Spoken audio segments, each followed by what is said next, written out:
Hola,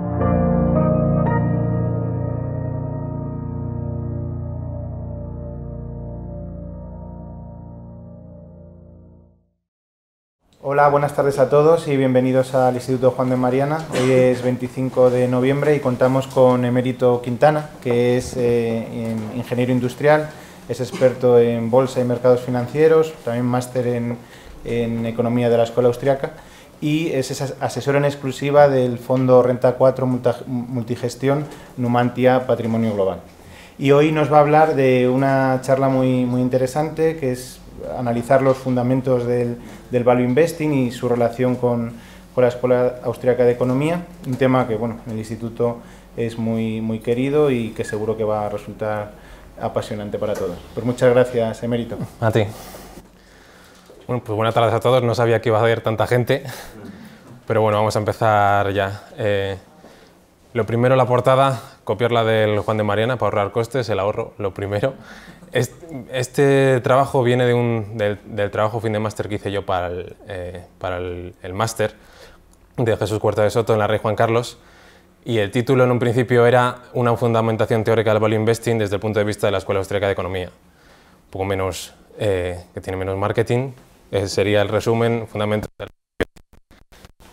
la motivación para ello, lo principal, la necesidad de un marco teórico que explique la realidad de los mercados financieros. Muchas veces cuando nos acercamos a ello, la realidad que vemos en los mercados y la fundamentación teórica que buscamos, por lo menos en el mainstream, pues no nos encaja.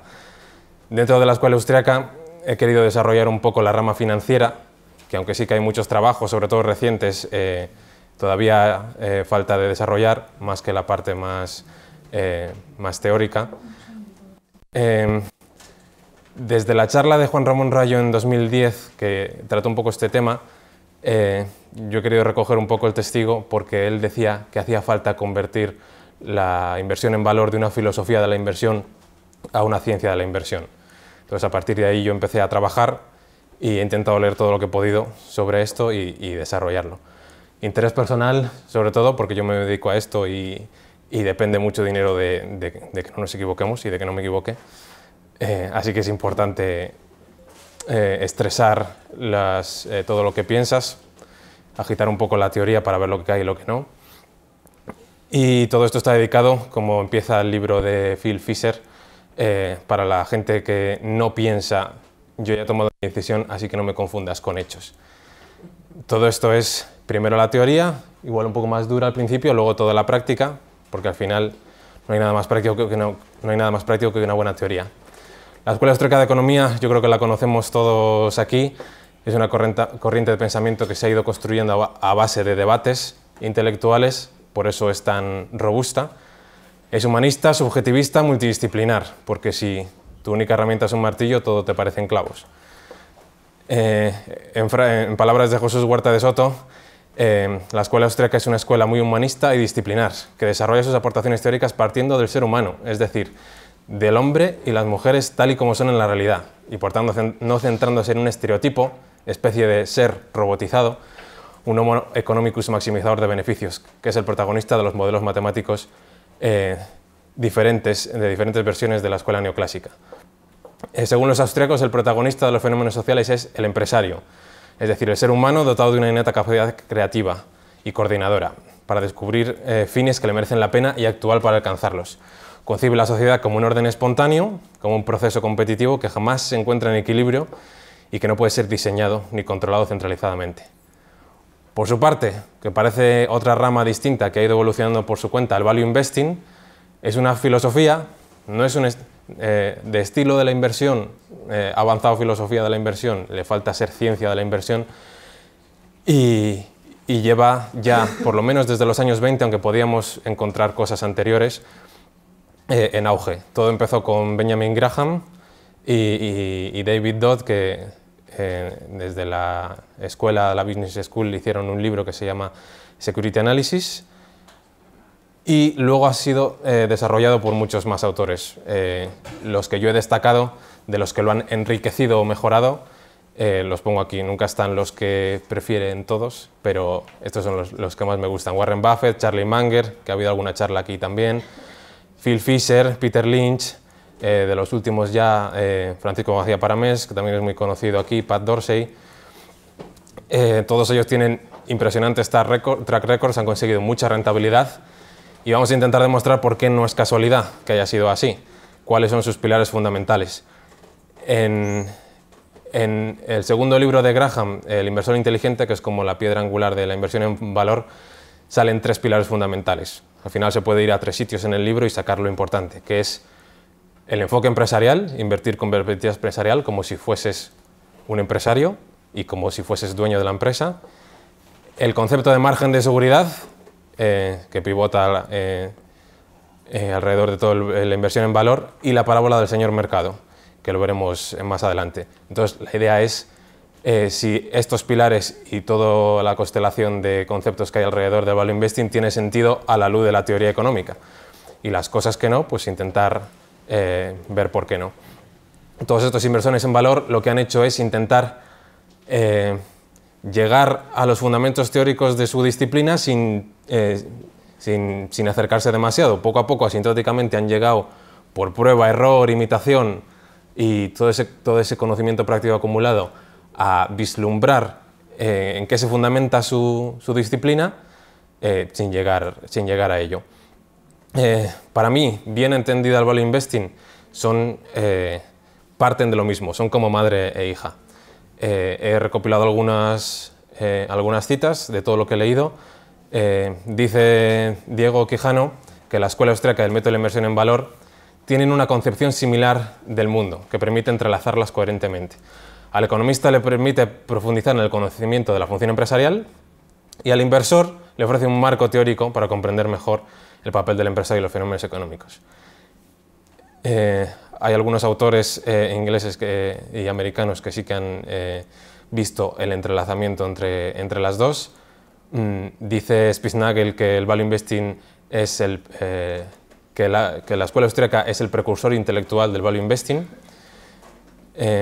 También en España Francisco García Paramés y Iván Martín tienen algunas charlas y siempre han defendido la escuela austríaca como base teórica para ello, porque les ha ayudado a entender lo que veían en la realidad, aunque de forma muy primigenia quizás, y ahora desde 2015 incluso hay un instituto en Alemania de gestión de activos con una perspectiva austríaca.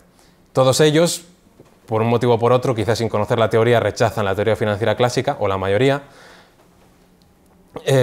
Los modelos matemáticos también no suelen ser muy amigos de ellos, el hacer demasiadas cuentas, y se suelen centrar en supuestos empresariales muy sencillos.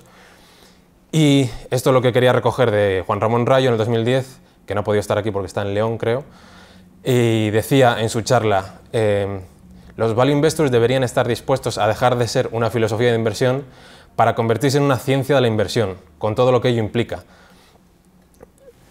Rigor en las categorías, preocupación porque sus proposiciones sean consistentes entre sí con el resto de leyes económicas, mayor esfuerzo por articular un conocimiento difícilmente articulable y, como consecuencia de lo anterior, un progresivo abandono de su anecdotario de experiencias personales y de estudios de caso en pos de una mayor modelización de las técnicas inversoras hasta donde sea técnicamente posible.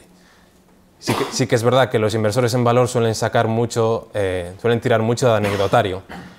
Cogemos a un inversor que ha sido muy exitoso y vemos sus frases célebres y vamos tirando de ahí. Algunas incluso se contradicen. Entonces hay que intentar modelizarlo un poco mejor. Intuiciones de los inversores en valor que encajan o van en la buena dirección con la escuela austríaca. Warren Buffett dice: para invertir con éxito no es necesario tener un coeficiente intelectual estratosférico ni información privilegiada. Lo que hace falta es una infraestructura intelectual que permita adoptar decisiones y la capacidad de evitar que las emociones deterioren esa infraestructura. Dice Peter Lynch: la gran ventaja de invertir en acciones, para quien acepte la incertidumbre, es la extraordinaria recompensa de tener razón.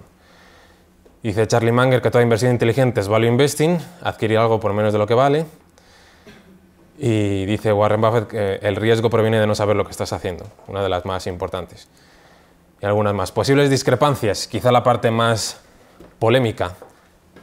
Muchos inversores en valor van a buscar sus raíces teóricas, por ejemplo, en John Maynard Keynes, que Warren Buffett le cita mucho, Incluso ha dicho en alguna ocasión que si tú te lees el capítulo 12 de la teoría general de Keynes, que ya puedes apagar la televisión y ya no tienes que leer nada más. Alguna discrepancia más, se ha llegado a decir que el value investing se centra en la irracionalidad de los agentes para aprovecharse de las discrepancias entre precio y valor, y que la escuela austriaca, leyendo a Mises de una forma un poco sesgada, que dice que todo ser humano actúa siempre racionalmente. Y esto es simplemente un malentendido. Lo que dice Mises es que dentro de la función empresarial todos actuamos y cuando encontramos un fin lo perseguimos y eso es racional. Pero al minuto siguiente el fin puede haber cambiado. Yo puedo salir de una reunión de Alcohólicos Anónimos, estar convencido, ver una tienda de alcohol y lo quiero y entro. Pues estás siendo irracional. No, dentro de tu cabeza no. He cambiado de opinión. Ahora lo quiero, ahora no lo quiero.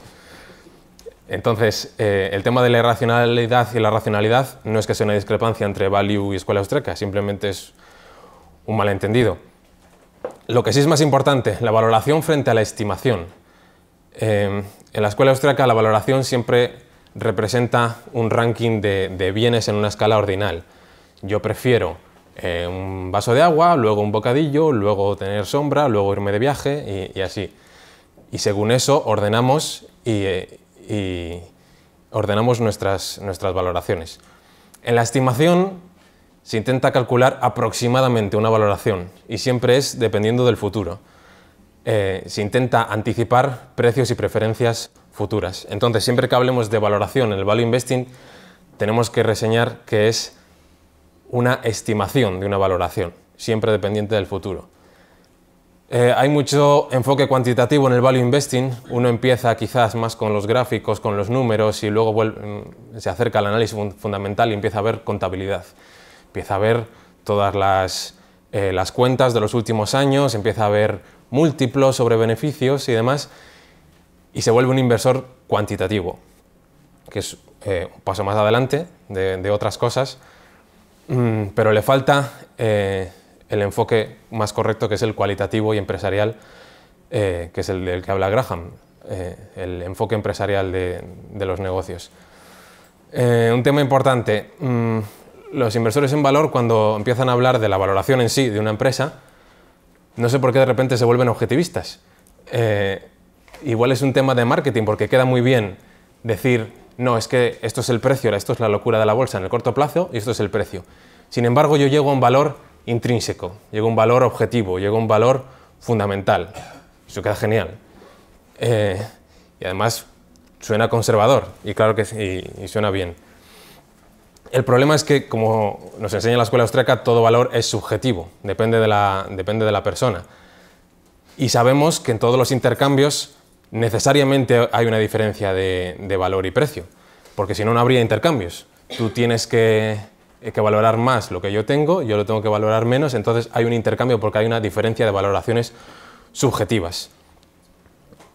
En la valoración, que siempre es cara al futuro, nosotros tenemos siempre que descontar el futuro al presente y eso se hace con una herramienta matemática y siempre hace falta una tasa de descuento. Pero la tasa de descuento es la parte más subjetiva de todas porque depende de ti. No es lo mismo lo que yo valore que lo que tú. La tasa de descuento, lo que más le afecta es el coste de oportunidad. Entonces, si una persona, por ejemplo, recibe una herencia un inmueble y es un piso que está fatal, hay que reformarlo. Igual puede gastar X mil euros en ello y conseguir reformar el piso y venderlo por un montón de dinero y ahí tiene una tasa de rentabilidad. Si yo pongo este dinero aquí, consigo esta rentabilidad. Esa es mi mejor alternativa, ese es mi coste de oportunidad. Entonces, si esa persona se pone a valorar Nestlé, el descuento que va a utilizar es mucho mayor, es la rentabilidad de la reforma para su casa. Entonces, el valor de Nestlé va a ser muchísimo menor que el de otra persona. Entonces, no podemos decir, yo creo que Coca-Cola vale 100, no solo porque la valoración no es un precio fijo, sino que es un rango de precios, sino que es que vale 100 para mí. O vale 100 para mi inversor medio, podríamos decir también. Aspecto clave, lo hemos mencionado antes, los inversores en valor suelen basar sus decisiones en datos pasados o presentes. Normalizan el pasado y lo proyectan al futuro, miran la contabilidad actual para no tener que lidiar con la incertidumbre, incluso se jactan de decir, no, nosotros no hacemos predicciones, nosotros no hacemos estimaciones, eso es imposible. Dice James Montier que predecir es una pérdida de tiempo, incluso una tarea hercúlea, dice en su libro. Y Graham también en su libro habla de la incertidumbre como el mayor hándicap a la hora de hacer el análisis.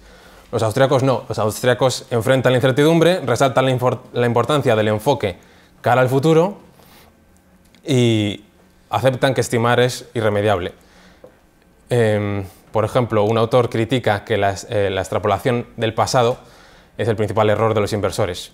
Y otro concluye que la incertidumbre reclama de las habilidades del espíritu empresarial de cada acción personal, incluso la de estimación del valor de las empresas. Dice Mises que el futuro está oculto y que toda acción es una especulación arriesgada. Resumen, todo el valor, como dice Bill Miller, está siempre en el futuro. Entonces, es irremediable tener que estimar en mayor o menor medida. ¿Aportaciones de la escuela austríaca en la teoría? Sí. Podemos hacer un hilo lógico teórico desde el germen de la escuela austríaca, que es la acción humana, hasta las acciones de las empresas. El principio básico, la acción humana, que es todo comportamiento o conducta consciente, deliberada, intencional. De ella se deduce la función empresarial, simplemente se deduce por lógica que la acción implica que todo hombre al actuar pretende alcanzar un fin que habrá descubierto que es importante para él. Entonces denominamos valor a la apreciación siempre subjetiva, más o menos psíquicamente intensa, que el actor da al fin. Y el medio es lo que el actor subjetivamente cree que es adecuado para alcanzar al fin. Y llamamos utilidad a la apreciación subjetiva que el actor da al medio en función del valor. El valor y la utilidad serían como dos caras de la misma moneda. Ejerce la función empresarial cualquier persona que actúa para modificar el presente y conseguir sus objetivos en el futuro. Entonces, lo más importante de la función empresarial para nosotros sería el concepto de utilidad dentro de la función empresarial. Y si añadimos a eso que en el mundo real los bienes son siempre escasos, ahí es donde entra en juego la ley de la utilidad marginal. Como los bienes son escasos, yo tengo que ordenarlos en función de los que prefiero antes. Empiezo, está el típico ejemplo del hombre que está en el desierto a punto de desmayarse, a punto de morirse de sed. Entonces él lo que más valora es un vaso de agua, el primer vaso de agua. Lo que más valora sería un segundo vaso de agua. El tercero ya quizá valore un poco de sombra. El cuarto quizá valore un bocadillo, luego ya otro vaso de agua. Entonces la ley de la utilidad marginal decreciente lo que nos explica es que el valor, en este caso de los vasos de agua, el valor de todos y cada uno de los vasos de agua depende de lo que de la utilidad que yo le doy a lo último que puedo hacer con ese vaso. Si se me derrama cualquiera de los 5 vasos que tenga, yo pierdo la utilidad de la última cosa que iba a hacer. No el de beber el primer vaso ni el de segundo vaso, sino el de la última cosa.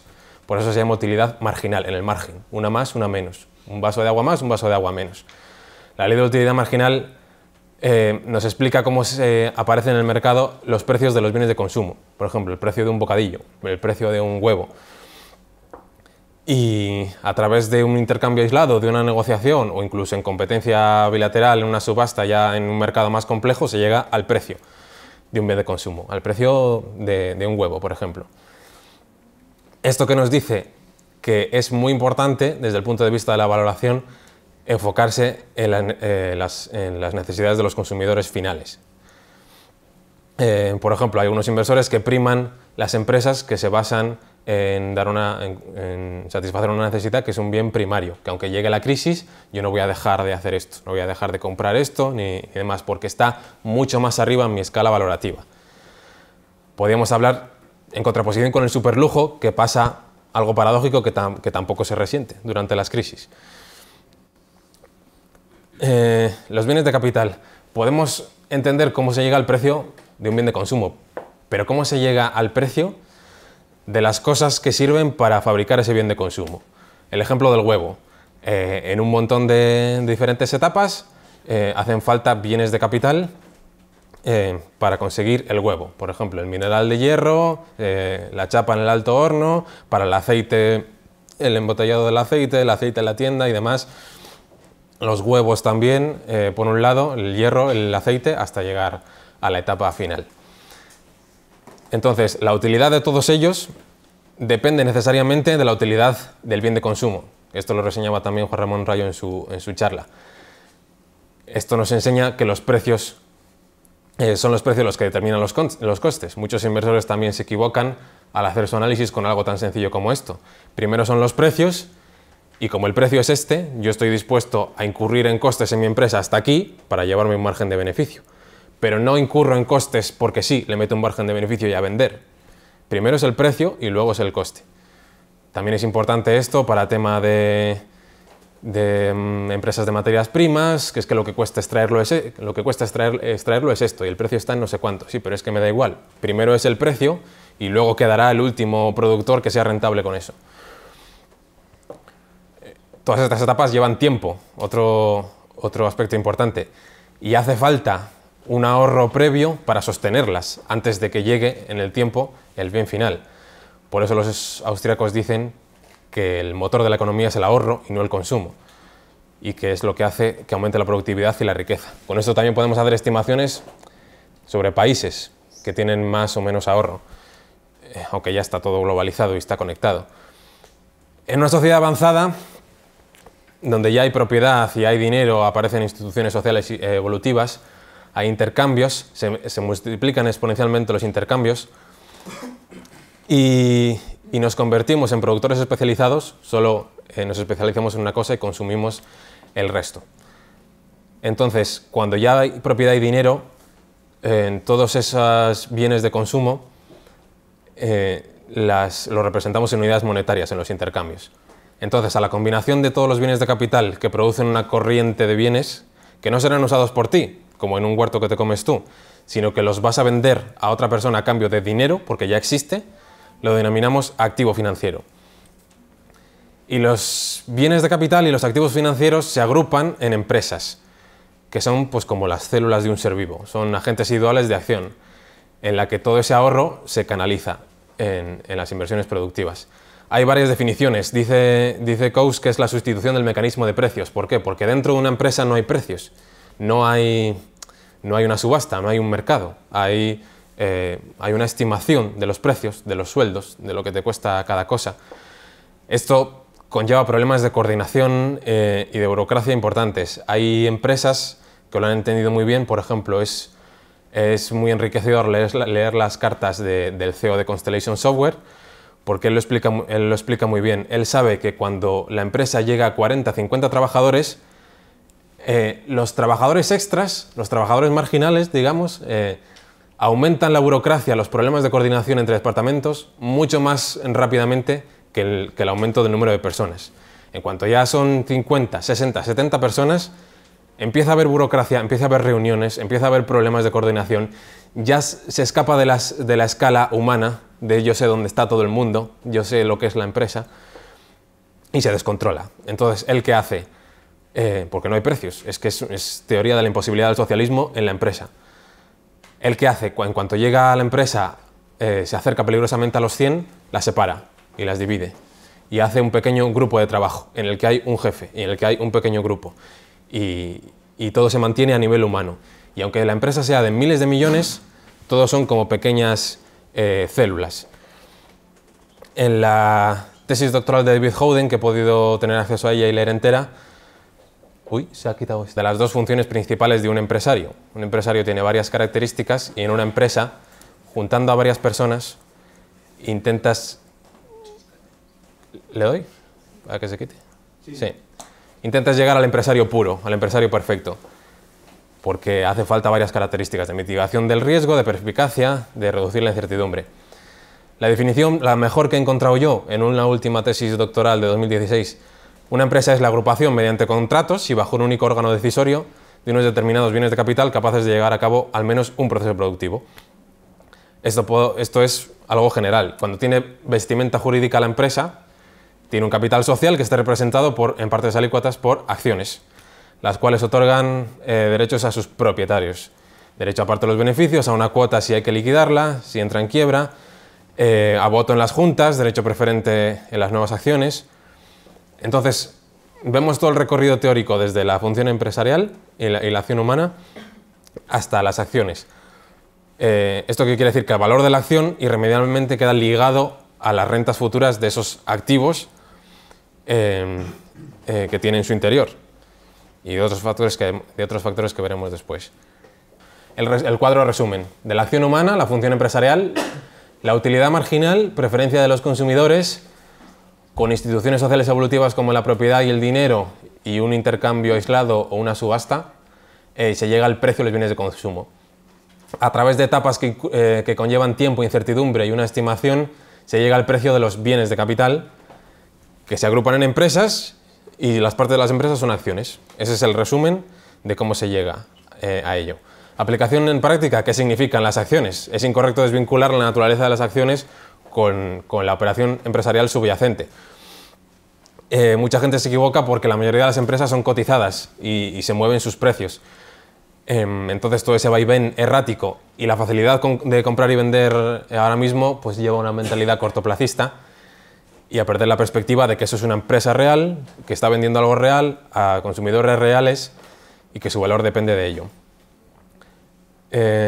Un error de principiante, pues que diferencia la renta fija y variable, como que la renta fija, los flujos futuros son ciertos, son muy seguros, y la renta variable no. Y eso no es así, porque en la renta fija al final es cómo fluye el ahorro en una empresa. Y una empresa le puede ir muy bien o le puede ir muy mal. Entonces, un bono de renta fija de una empresa sus flujos futuros, aunque sean en una fecha concreta, de un valor concreto, yo te voy a dar el 5% durante 10 años, al final todo eso depende de que la empresa vaya bien, porque al final los cupones que pagas para el bono vienen de la rentabilidad de la empresa. Entonces, si a la empresa le va mal, el bono y los flujos futuros del bono pueden ser más inciertos que los dividendos de una empresa muy estable, por ejemplo. Por eso, y además es que el bono también cotiza en el mercado secundario, también tiene volatilidad, también se mueve mucho, se puede mover mucho más bruscamente que una acción. Por eso dicen los asesores financieros que la renta fija no es fija. Los cupones son fijos y las fechas son fijas, pero pueden ser muy inciertos y el precio sube y baja también. Errores más avanzados. Menospreciar la realidad jurídica y la prelación de beneficios y la liquidación. Sí que es verdad que en la misma empresa, si estamos hablando de una empresa buena o mala, los beneficios entran primero a los proveedores y a los empleados, pero luego entran a los bonistas senior, luego entran a los bonistas junior y si queda algo ya va a los accionistas. Entonces, no se puede ignorar esa realidad jurídica porque sí que es verdad que si hay menos beneficios se va a quedar seco antes los beneficios de los accionistas que tú como bonista. Seguramente tú sigas cobrando.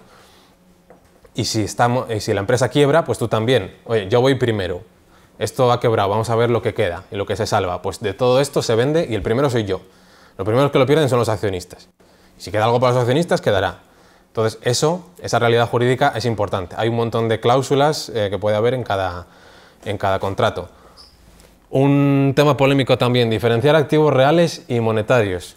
Claro, se suele decir, la inflación es un problema tremendo. Entonces, todo lo que esté denominado en euros o en pesetas o en dólares es una cosa y las empresas, las fábricas, este inmueble que toco aquí y demás, esto es real. Y los activos monetarios, como existe la inflación, pues los descartamos. Entonces ahí te quitas los bonos corporativos, te quitas los bonos públicos, te quitas los seguros, te quitas un montón de cosas. ¿Y qué es lo que no se dice? Que sí que es verdad que las pesetas o los euros en tu mano con el paso de los años pierden de valor. Pero es que un activo, como es un bono, históricamente ha incorporado una prima por expectativa de inflación esperada de forma correcta. Oye, la inflación es de un 2%. ¿Me fío de que siga siéndolo? Sí. Pues si me das, porque eres el Estado, un 2%, yo te exijo otro 2 por la inflación. No soy tonto. Te exijo un 4 y entonces elimino el problema de la inflación. No es perfecto, pero históricamente se ve que ha sido así. Las acciones y los activos que se llaman reales pueden sufrir más la inflación que un bono en el que tu expectativa de inflación haya sido incorporada. ¿Por qué? Porque la dinámica de ingresos y gastos puede hacer que no consigas pasar rápidamente los costes al usuario final o que por la inflación el consumidor sea más pobre y que eso te afecte más a ti como empresa y que estés siempre sufriendo por la inflación. Y eso, cuando estás analizando empresas, lo ves constantemente en los resultados de las empresas en Sudamérica. Y este peor problema, ajustado por la inflación y por las divisas, es por la inflación de allí. Y esto es porque no hemos podido pasar los precios. Esto es porque la gente, el Banco Central, indirectamente con esa inyección, pues le ha robado dinero, tiene menos capacidad adquisitiva. Se suele poner, por ejemplo, este gráfico, muy tramposo. Muchas cosas, yo lo he utilizado también. Las acciones, 200 años de acciones, lo más rentable. Los bonos en amarillo, las letras en verde. Lo que ha perdido más sería el efectivo, porque está aquí la inflación abajo. El oro se ha mantenido su poder adquisitivo, lo mantiene siempre a muy largo plazo, y las divisas han perdido su valor. ¿Qué vemos ahí? Que las letras y los bonos han aumentado su valor en términos reales. Siempre han tenido en cuenta la inflación. Y luego el tema de las acciones, pues eso en realidad no son las acciones, es un índice. Porque ahora, si tú hubieses comprado acciones en 1800 no tendrías nada, tendrías cero, no queda ninguna. En 1900 tampoco. Entonces luego ya entraremos en el tema de los índices y de la rentabilidad de las acciones. Otro error de experto, creer que la inversión es un arbitraje de expectativas. Esto tiene que ver con la reflexividad. George Soros lo ha hecho muy famoso, Keynes también tiene sus extractos, y los inversores en valor lo recogen en parte diciendo que hace falta, ellos estiman un valor, lo compran por mucho menos. Entonces ellos esperan a que el mercado reconozca o ponga el valor, o ponga en valor sus acciones. Y eso no es así, no hace falta que el mercado ponga en valor nada. Por ejemplo, si en la crisis del euro, en la crisis de Grecia, los bonos griegos, 1 millón de nominal, lo podías comprar por 300.000, por 200.000 euros, con un descuento enorme. Entonces, si tú creías que Grecia no iba a quebrar y que iba a pagar, tú puedes comprar un bono por muy poco, esperar y valorarlo por los flujos que van a llegar. Oye, yo creo que va a pagar este cupón, y este, y este, y este, y voy a llegar a cobrar el nominal. Entonces, para mí, vale más. Si yo estoy en lo cierto, esos flujos van llegando, efectivamente, y los voy cobrando y voy realizando el valor con el paso del tiempo. No hace falta que nadie me reconozca nada, solo que llegue el dinero y que en ese momento 100 euros de hoy valen 100 euros, y punto, y además los tengo yo. Algunos inversores lo utilizan, lo mezclan, dicen, bueno, vamos a buscar valor y que haya catalizadores que haga que la gente se dé cuenta pronto de que esto vale más.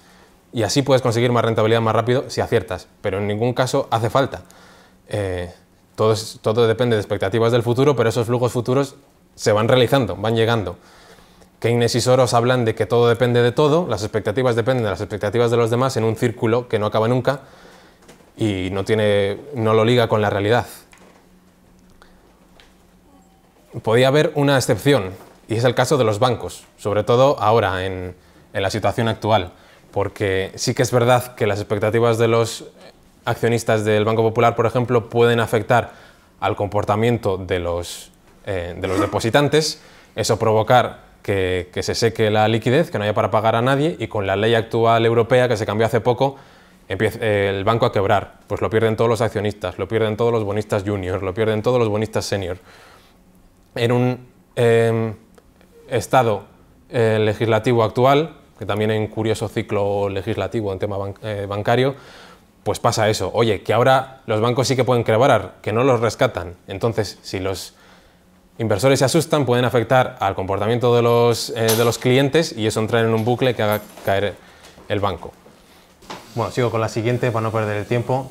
Recopilé algunas intuiciones de los inversores en valor a este respecto. Dice Fernando Bernat que la inversión en bolsa es la forma más fácil de ser un pequeño empresario. Dice Álvaro Guzmán, no lo veo pero me acuerdo, que al invertir estamos invirtiendo en parte de un negocio real. Dice Warren Buffett que nosotros no vemos a Berkshire como dueña de sus activos, sino que es un instrumento a través del cual el ahorro de los accionistas llega. Otra aplicación práctica, el inversor en la piel del consumidor. El éxito de un empresario depende del acierto a la hora de estimar las necesidades futuras, lo hemos visto antes, en un entorno de incertidumbre. Dice Kirchner que el verdadero empresario es el que descubre las necesidades de los demás. Entonces, para valorar una empresa hay que entender el modelo de negocio y hay que ponerse en la piel del consumidor para ver lo que la empresa vende. Bueno, también hay algunas frases valiosas a este respecto, sobre todo de Peter Lynch, que en su libro lo explica muy bien, el que tú puedes encontrar ideas buenas incluso en tu barrio, en tu trabajo, con las cosas que tocas y con las que tienes una buena experiencia en el día a día, yendo al supermercado, probando de verdad los productos.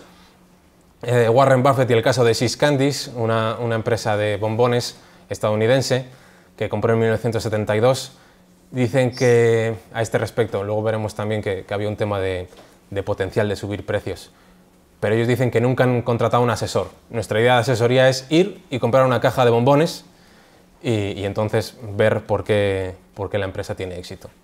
Sí pasa. Algunos ejemplos, See's Candies ya lo hemos visto. Más detalles cualitativos, el más paradigmático, el de Coca-Cola. Te tomas una Coca-Cola a las 11 de la mañana, otra a la 1 de la tarde, otra a las 3, otra a las 5 de la tarde, y todas te saben igual de bien, no te cansas. Evolutivamente nosotros tenemos un mecanismo que nos protege, para que no comas demasiado, que si tú te zampas un montón de bombones, de jamón, de fresas, de lo que sea, pues te hartas. Se te acumula en la boca y aumenta la memoria gustativa y entonces evolutivamente te dicen no comas más de esto. Hay unos pocos sabores que no pasa esto y uno de ellos es la Coca-Cola, no deja memoria gustativa, te saben igual de bien la primera y la última. Entonces, esto es un detalle que lo ves desde el punto de vista del consumidor y que luego en términos de posible consumo en litros per cápita en todo el mundo, pues afecta muchísimo a la valoración. Cosas más. Hay una foto, por ejemplo, de hace unos pocos meses estuve yo en Starbucks, en varios Starbucks. Hay muchos detalles de neuromarketing en un Starbucks, desde cómo entras, dónde están iluminadas las cosas, los mostradores siempre están bajos para que siempre estés viendo a los ojos el que te está preparando el café. Ahí hay un donut, es muy curioso porque en los Starbucks hay pasteles, hay cosas para comer, pero ninguna de las cosas que hay para comer huelen. Te coges un donut y no huele a pastelería. ¿Por qué? Porque hay que mantener una experiencia de olor a café recién molido. Entonces, todos los pasteles están seleccionados para que no huelan. Eso te das cuenta viendo otros que han ido a hacerlo, viendo otros que han descubierto algo así, a los expertos en neuromarketing que hacen estas cosas y yendo allí tú en persona. En el caso de Tiffany's, en Madrid hay una tienda. Tiffany's tiene sus tiendas colocadas de una forma muy peculiar. En Tiffany's está lo más caro y luego las cosas más baratas. ¿Dónde creéis que está lo más caro de todo? ¿Enfrente, en los escaparates, en las vitrinas de enfrente y tal, o detrás, más para protegerlo? Pues lo más caro está delante, siempre delante, porque un consumidor tiene que entrar a una tienda de Tiffany's y se tiene que cruzar toda la tienda viendo cosas que no se puede permitir, carísimas, hasta que llega a las cosas que sí. Y entonces eso aumenta el valor de la marca un montón. Es un detalle genial, muy tonto, pero que funciona. Ves cosas de miles de euros, llegas a la de 200 y dices esto para mí, con mi cajita azul de Tiffany's, encantado. Y Tiffany's puede vender el mismo diamante un 20% más caro que los demás, pero en su cajita azul, que es lo que mantiene la experiencia del consumidor. Tampoco le vas a dar a tu novia un anillo que le has comprado en eBay porque se va a la mierda la experiencia de... La cajita azul es la cajita azul. Y luego el 30-40% de las ventas de Tiffany's es muy curioso. El 40% de las ventas de Tiffany's son de cosas de menos de $200. Es mucha venta. Ponlo delante para que se vea. No puedes porque te cargas la experiencia del consumidor. Pasa. Sí. Resumen de todo esto. De la acción humana llegamos al valor de las acciones. El equipo gestor de la empresa y los accionistas y bonistas, con perspicacia empresarial, tienen que mantener la vista en la preferencia de los consumidores futuros y también hacer una estimación del valor de las acciones. No solo los accionistas, los gestores también, porque tienen que saber asignar el capital correctamente y saber lo que vale o no su propia empresa. Arriba a la derecha, aunque no se ve muy bien, hay un detalle de una empresa que encontré de pinturas, que es de las pocas que he visto que tiene una estrategia clara de dónde poner el capital. El resumen es que ¿tenemos más deuda de la que queremos? Sí la tenemos, pues el capital va a reducir deuda. No, tenemos una deuda adecuada. Pues entonces, ¿podemos crecer? ¿Tenemos oportunidades para crecer? Sí. Bueno, pues vamos a hacer adquisiciones o a reinvertir en nuestra propia empresa. Si no hay opciones, valoremos nuestra empresa. ¿Está barata o está cara? Si está barata, vamos a utilizar el dinero en recomprar nuestras propias acciones. Y si no, en último caso ya damos dividendos. Esto es lo que tiene lógica y es lo que lo resume. Por ejemplo, esto es una conversación de Pat Dorsey con el CFO de Christian Hansen, que le dice que el CFO que no tienen opinión del valor de sus acciones. Y le dice, ¿perdona? Y dice, sí, es que eso es trabajo de los accionistas. Y dice, ¿a 30 veces beneficios antes de impuestos no tienes una opinión? No. Bueno, pues yo sí la tengo. Pasa. El inversor empresario, vamos a pasarlo muy rápido. La función empresarial equivale a un acto de creación, requiere perspicacia y es un acto a la vez de creación y de coordinación. Encuentras beneficios y al aprovecharte de la oportunidad de los beneficios, coordinas la sociedad, porque encuentras a gente que está desaprovechando un bien y a gente que lo necesita. Entonces te das cuenta y les pones en común. A este le das mucho más de lo que habría pagado por él, a este se lo vendes por mucho menos de lo que él habría pagado por él y tú te llevas un beneficio empresarial puro y coordinas la sociedad, porque ya no se despilfarra lo que otros necesitan. ¿Esto por qué pasa? Porque vivimos en un estado de ignorancia completa. De ignorancia mayúscula, porque no es que no sepamos... no es que sepamos que no sabemos cosas y podemos decir, pues mira, no sé lo que va a pasar, pero está en este rango de probabilidad, puede pasar esto, pero no sé lo que va a pasar. Es todavía peor, es que ignoramos lo que no sabemos. Esa es la ignorancia mayúscula. No sabemos lo que no sabemos. De ahí viene la incertidumbre. Entonces, por eso, los seres humanos cometemos errores y cuantos más errores hay, casi mágicamente surgen oportunidades que por creatividad descubrimos con perspicacia.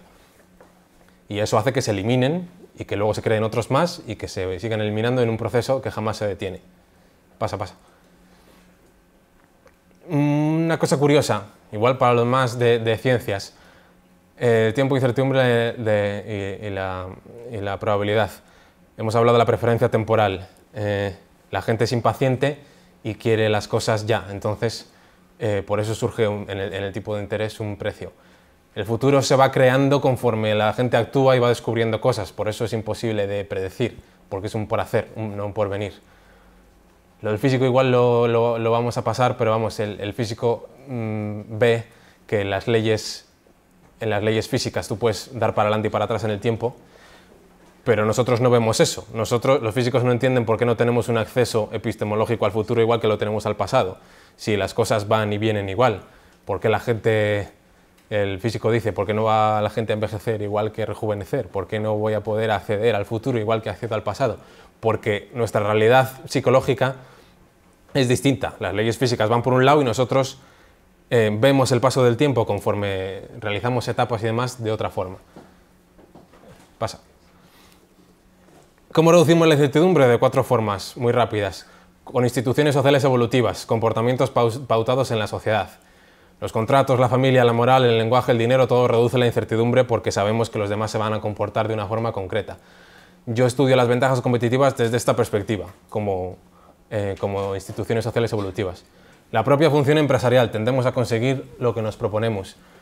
Esto nos hace poder hacer predicciones de tendencia cualitativas relativas. Por ejemplo, creo que el matrimonio de Pedro y María tiene más futuro que el de Pablo y Lucía.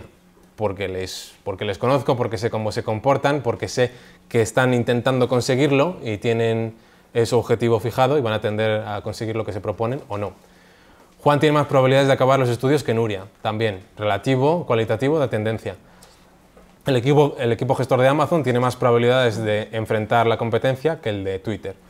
Eso reduce la incertidumbre. Las leyes económicas, que se menciona poco, también limita lo que puede pasar en la realidad.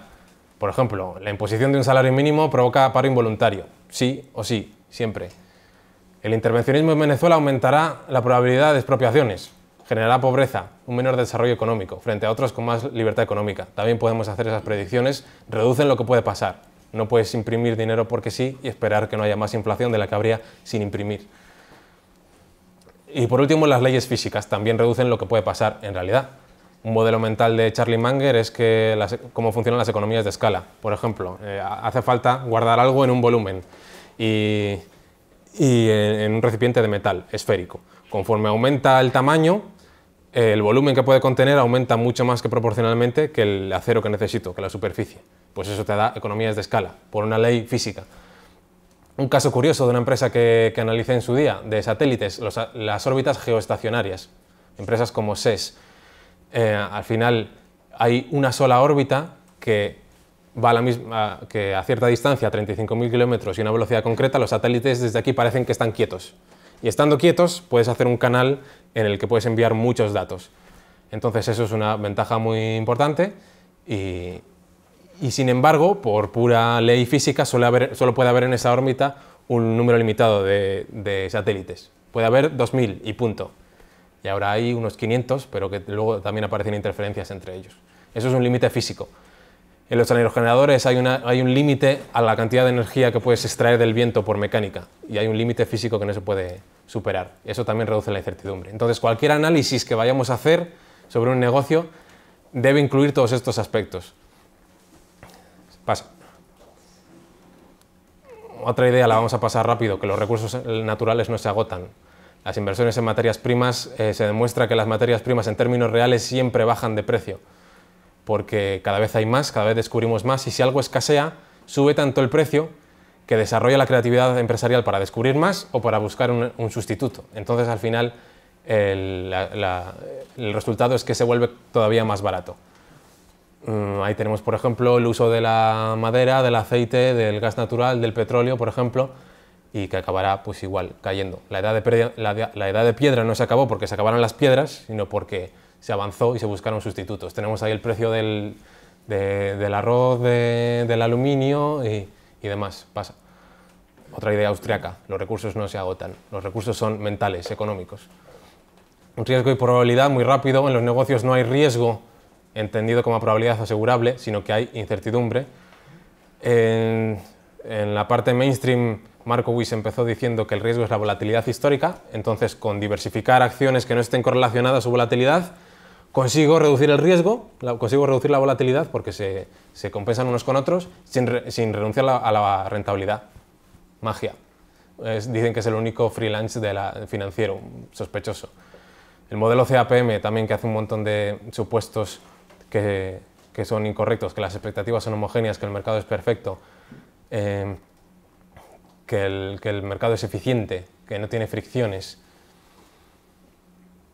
Está el ejemplo de Long Term Capital, que había gente, matemáticos, premios Nobel inteligentísimos, que llevaban años haciendo lo que hacían, que tenían su propio dinero en ello y que quebraron porque hacían análisis matemático con distribución normal y decían, esto no va a pasar en un año, esto no va a pasar en 10 años, esto no pasa en 100 años, esto no puede pasar en 1000 años. Pues pasó en 4 años y quebraron.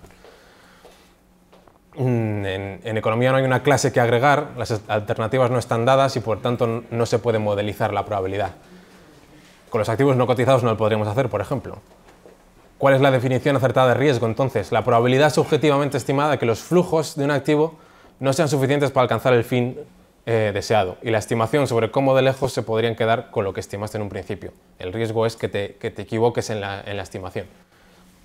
Siguiente.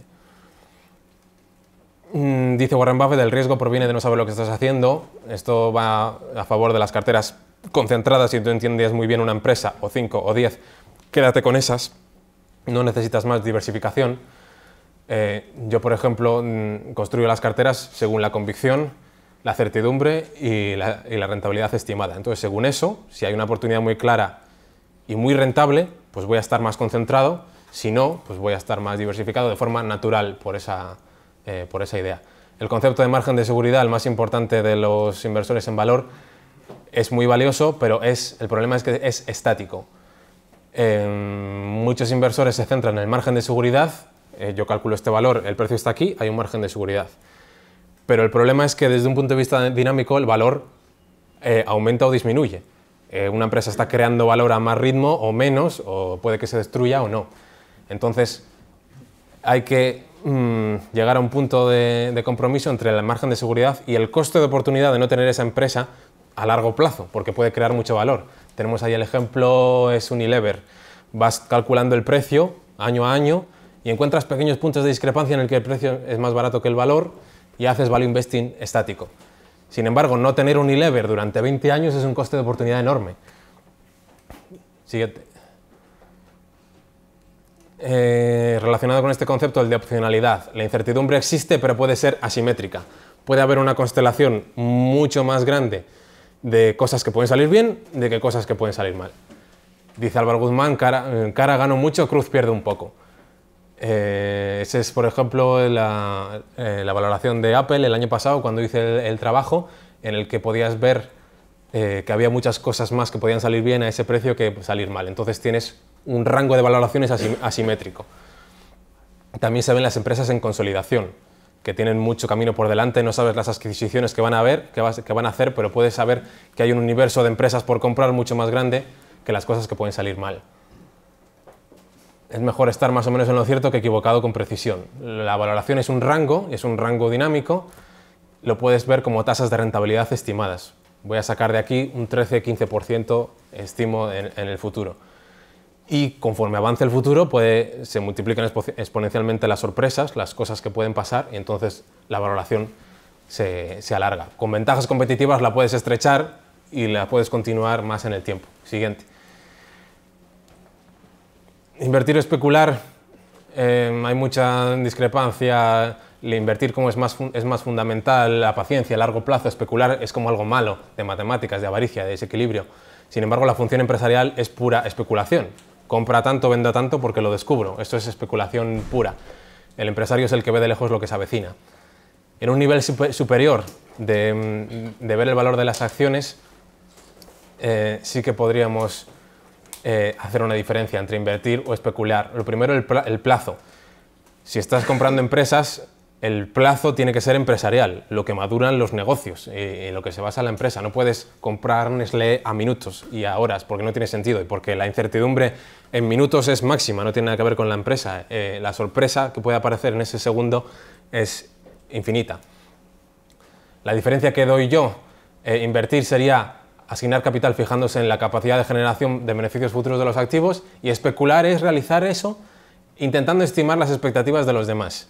En vez de yo voy a ganar en esta empresa, yo invierto pensando que al vecino se lo voy a vender dentro de un mes, por tanto. Siguiente. El análisis técnico, esto es una vergüenza que tengamos que seguir hablando de ello, pero no es otro pilar, no es una cosa de que, bueno, esto para ver lo que compro, esto para ver cuándo lo compro y demás.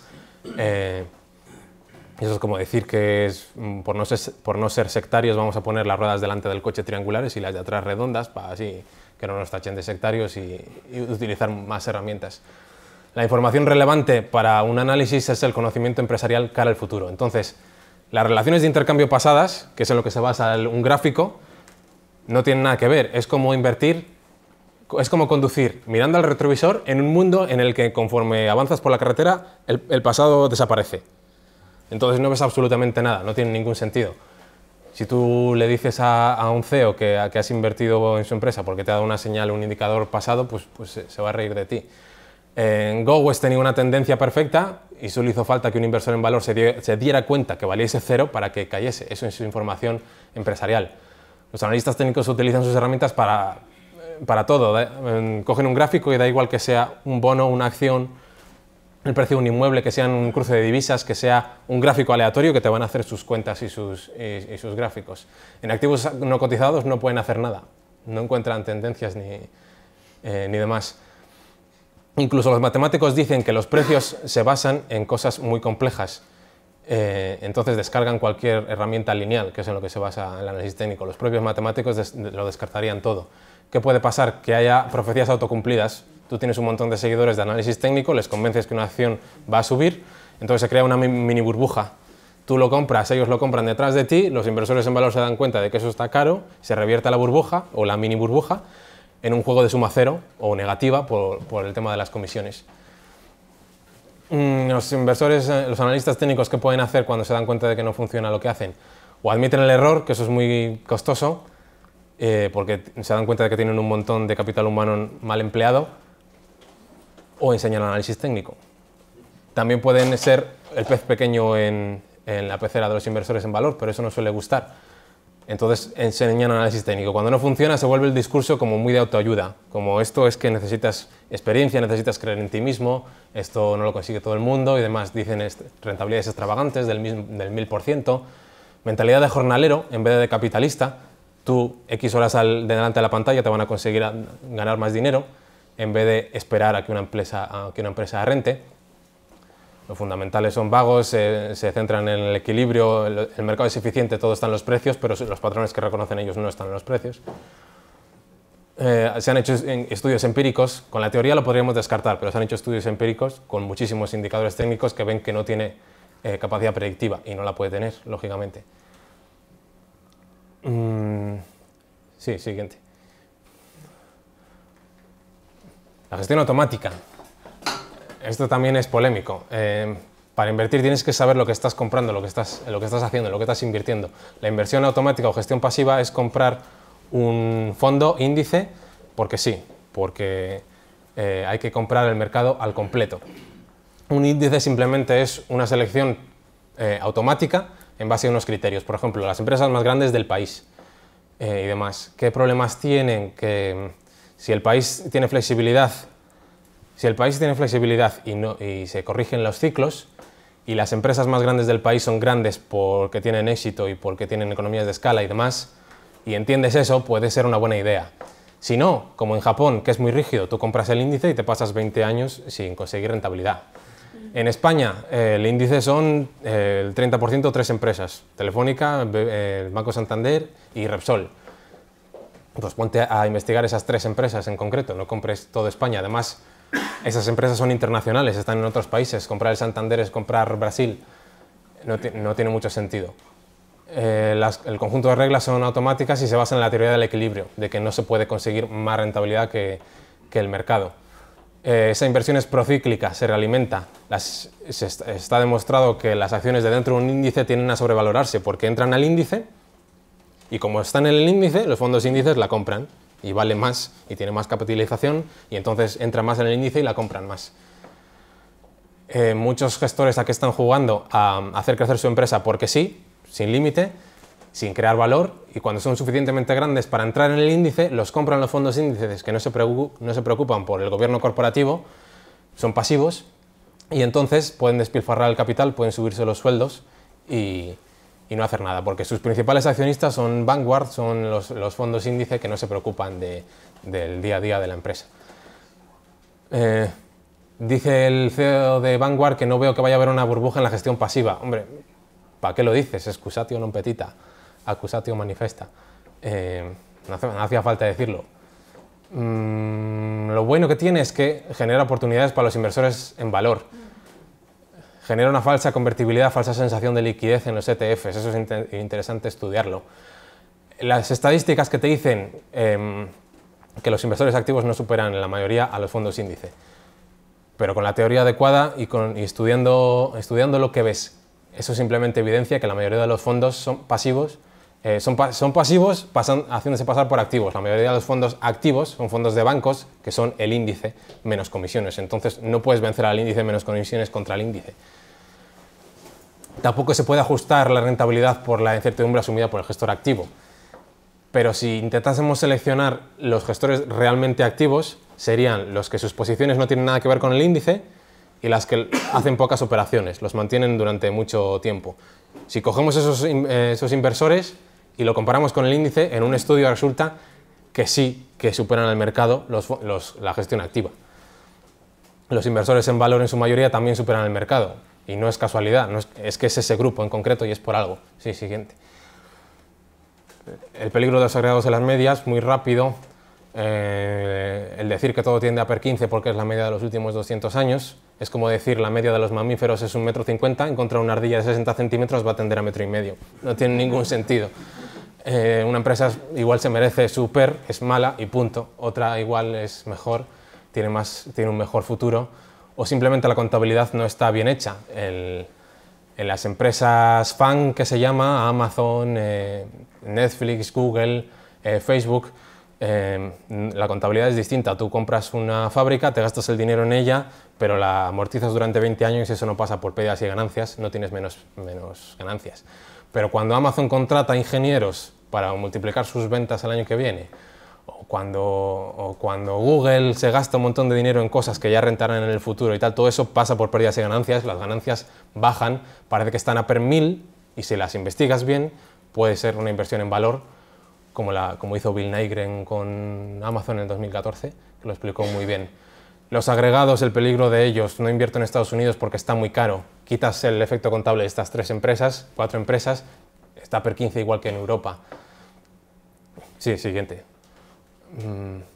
La tasa de descuento.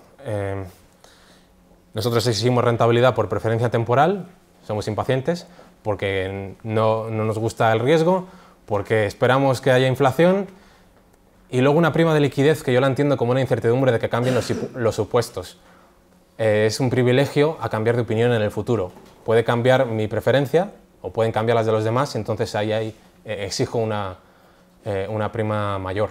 Este es el tipo de interés mínimo, pero como os he hablado antes, todo esto queda eclipsado por un coste de oportunidad. Si yo tengo un coste de oportunidad del 20% con mi segunda mejor alternativa, si la empresa me genera un 15%, pues no crea valor para mí. Siguiente.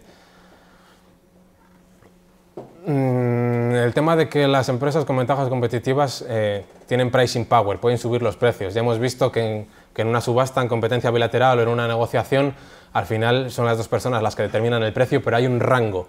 Yo estoy dispuesto a pagar esto y tú estás dispuesto a vendérmelo por esto. Entonces hay un margen de negociación en el que nuestras habilidades negociadoras determinarán el precio. Pero en ese rango pueden pasar muchas cosas. Hay empresas que tienen un margen de negociación sin explotar y otras ya están al límite. Por ejemplo, los servicios de Bloomberg son muy caros y cada vez que te suben el precio ya dices, jolín, a ver si busco una alternativa, están ya demasiado caros.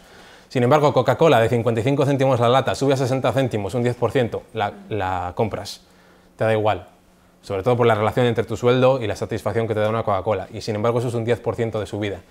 Un rating de Moody's que está demostrado que con una emisión de 500 millones te permite ahorrar durante toda la vida del bono 15 millones. Pues si el rating de Moody's te cuesta 1 millón, igual les ha costado nada, 4 personas analizándolo, pero te cobran 1 millón. Ya, pero es que mi beneficio son 15 millones, entonces si Moody's me sube el precio, mañana y pasado se los sigo pagando. Siguiente. Ajustes contables. El tema de la rentabilidad sobre el capital, que es tan importante y demás. En realidad, como los activos se van depreciando, cada vez valen menos, y si una persona compra una planta nueva, una fábrica nueva, y otra persona gana lo mismo con una fábrica, pero que ya tiene 10 años, el cálculo contable del ROIC va a salir diferente. No se tiene en cuenta la inflación, no se tiene en cuenta ajustes por si lo tienes en propiedad o alquileres. Un montón de temas que hay que ajustar la contabilidad para llegar a la tasa de rentabilidad interna de los negocios. Siguiente, esto es interesante profundizar en ello. Con ello, ya que usar la contabilidad pasada, puedes intentar sacar las ventajas competitivas por las rentabilidades internas que se consiguen. Esto a la izquierda es Starbucks, en azul es todo este cálculo ajustado por inflación y por todos esos efectos de la rentabilidad interna. Y ves que va aumentando, que se va la ventaja competitiva o no con respecto a lo que exige el mercado, ves que crea valor y cómo crecen los activos. A la derecha es Tesla, ves cómo no crea valor por mucho que crezca. Siguiente. El descuento, los múltiplos. Los inversores en valor utilizan múltiplos, esto está a 10 veces beneficios, utilizando la contabilidad pasada, sin ajustar contablemente, a veces ajustando por temas no recurrentes, normalizando, pero sin interpretar la contabilidad cualitativamente caso a caso, sin orientarse cara al futuro, sin ver en qué se convertirá la contabilidad. Recuerdo el caso de XPO, que la contabilidad era horrible. Le decías la idea a la gente y dice, pero si esto está en pérdidas, esto está endeudado, esto no genera flujo operativo, esto es un desastre. Y ahora vale 5 veces más. Dice Warren Buffett, el propio Buffett, la rentabilidad por dividendo, el precio sobre beneficios o el valor contable, incluso las tasas de crecimiento pasadas, no tienen nada que decir en cuanto a la valoración. Se suele usar el descuento de flujos de caja, pero está sesgado por la teoría del equilibrio. El WACC, la beta y demás, que por sus propios fundadores lo han refutado y han avisado de su simplicidad atractiva. Pero el descuento de flujo de caja tiene lo bueno que siempre te mantiene en el futuro, con la perspectiva de que todo el valor está en el futuro y en una creación de valor dinámica. El tema del valor contra el crecimiento. Buffett también dice que el crecimiento es parte del valor, que no son cosas distintas, invertir en crecimiento. Pero es importante invertir en empresas de crecimiento si tienen ventajas competitivas, porque aunque tú descubras que el mercado de las aerolíneas va a crecer estrepitosamente en los próximos 50 años, puedes no aprovecharte de ello, porque conforme crece el mercado, aparecen como setas muchísimas más empresas que se llevan todas su pedazo del beneficio, pero tú no aumentas tu cuota de mercado. Te puedes incluso quedar pequeña. El mercado ha crecido, tú no has visto los beneficios y nadie los ha podido ver. Si tienes una ventaja, puedes mantener tu cuota de mercado, tienes oportunidades de reinvertir de forma segura, puedes aprovecharte del crecimiento. Y eso es una parte del valor, el apalancamiento operativo, que no nos da tiempo. La sensibilidad de los inputs, dicen los inversores, en valor. Yo no hago descuento de flujo de caja porque eso cambias un parámetro y se va al infinito o demás. Bueno, pues si haces ajustes por una empresa que tiene pricing power o no, si es buena o no, más margen o menos, si crece un poco más o menos, llegas a un vaivén de múltiplos sobre beneficios también muy grande. Siguiente. Ventajas competitivas. Ya se han hecho otras presentaciones sobre ello, así que no me voy a entretener. El capitalismo funciona, las altas rentabilidades atraen competencia. Sin embargo, hay algunas empresas que consiguen mantener las rentabilidades altas y se ve que se mantienen. Las empresas que son buenas siguen siendo buenas, las empresas que son malas siguen siendo malas. Las ventajas competitivas, activos intangibles. Me interesan mucho las marcas por el tema de las instituciones sociales evolutivas. Antes se reforzaban las marcas porque las empresas tenían mejor acceso a la televisión, reducían los costes de comparación. Yo sé que el HS es bueno, yo sé que el Fairy es bueno y tenían una red de distribución. Ahora se pueden destruir esas ventajas competitivas muy fácilmente. Hace falta protegerlas con sentimientos de pertenencia al grupo, los clientes de Timberland, de las motos BMW, de Harley Davidson y demás, de Starbucks también, de Apple. Y sobre todo por señales de estatus y prestigio. Eso se puede ver con psicología evolucionista. Necesitan consenso para funcionar. Necesito que todos estén de acuerdo en que un Ferrari es una señal de estatus para que a mí me valga para decir a los demás que tengo dinero, que tengo estilo, que tengo una posición social concreta. Cartier, Moet. Puede que ni siquiera te guste el Moet, pero sabes que una botella va a mandar la señal que quieres. Eso es como un efecto de red. Si todos estamos de acuerdo, esa marca de lujo funciona. El efecto de red, cuanto más usuarios, más valioso es. Lo primero, el dinero. Si todos lo tenemos, si todos lo usamos, sirve. El teléfono, las redes sociales, las tarjetas de crédito, los mercados, las bolsas de valores. Hay que vigilar la experiencia del consumidor. MySpace, si no la vigila, por mucho efecto de red que tenga, cae. El tipo de conexión entre redes puede estar muy interconectada como Facebook, o pueden ser cosas pequeñas como Just Eat. A mí no me interesa que tenga muchos restaurantes al otro lado del mundo, me interesa mi pequeña zona que los tenga todos. Y si no, y lo tiene otra aplicación, me cambio de aplicación. Esta empresa que manda dinero de un sitio a otro, Credit Union, se dice es que tenemos un montón de puntos en todo el mundo, puedes mandar dinero a cualquier parte del mundo. Ya, pero en realidad no es una red interconectada. Hay mucha gente que manda dinero de aquí a aquí y de aquí a aquí. Y esto es un nodo. Y si alguien lo hace mejor en ese nodo, pues rompe la ventaja competitiva. No es de verdad una red que es más valiosa cuanto más crece, como Facebook, por ejemplo. Siguiente. Behavioral Finance, también se han hecho muchas presentaciones. Paco Capella tiene una, creo. El sesgo más importante, el de confirmación. Tendemos a leer y a ver cosas que confirman lo que ya pensamos y entonces nos volvemos cada vez más radicales. Nos duelen más las pérdidas que lo que nos gustan las ganancias. El anclaje. Compramos a este precio y da igual lo que pase en el futuro con la empresa, que nos fijamos en ese precio, pero la acción no sabe a qué precio la compraste y el futuro ya ha cambiado. Tendemos a dar más importancia a la información reciente en vez de tener un poco más la visión completa. Las ganancias pasadas, decía Buffett que es que no compra Google, aunque le encanta y puede estar barata, porque es que ya ha subido mucho los últimos 10 años. Bueno, pero importa lo que vale ahora. ¿Te duele psicológicamente haberte perdido todo ese pasado? Hay un sesgo que al hacer una opinión pública tendemos a estar más convencidos de ella y no cambiarla, aunque eso puede ser beneficioso para no caer en decisiones impulsivas. Los sesgos siempre parece que son malos, pero yo he detectado sesgos psicológicos que también te ayudan y tienen su razón evolutiva. La lotería es un ejemplo claro de sesgo. Sabemos matemáticamente que por cada euro que pagamos nos dan 70 céntimos en probabilidad. Es absurdo, es tirar el dinero. Sin embargo, llega la Navidad y por envidia anticipada de a ver si le va a tocar al vecino, pues tú te gastas un dineral en lotería. Y luego el tema que nos ha tratado mucho de que no es lo mismo los sesgos psicológicos que provocan errores empresariales tuyos, te has equivocado por un sesgo psicológico, que las descoordinaciones generalizadas que se crean en la sociedad. Siguiente. Lo de pensar en contra de los demás, muy rápido, se relaciona con la economía conductual, lo de la codicia y el pesimismo, el miedo y la avaricia. Lo de comprar cuando los otros venden, vender cuando los otros compran. Y además ser un pensador independiente acarrea problemas de aprobación social, equivocarse en grupo no duele y demás. Los problemas de ir en contra de la mayoría sistemáticamente, pues que la mayoría puede estar equivocada, puede estar en lo cierto, y quedarse corta de estar en lo cierto.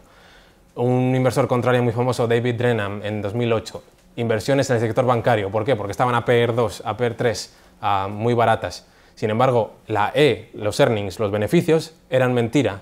Por la expansión artificial del crédito, los beneficios eran insostenibles, artificiales. Entonces, lo de ir en contra de la mayoría, pues es que era mucho peor de lo que se pensaba y los beneficios eran mentira.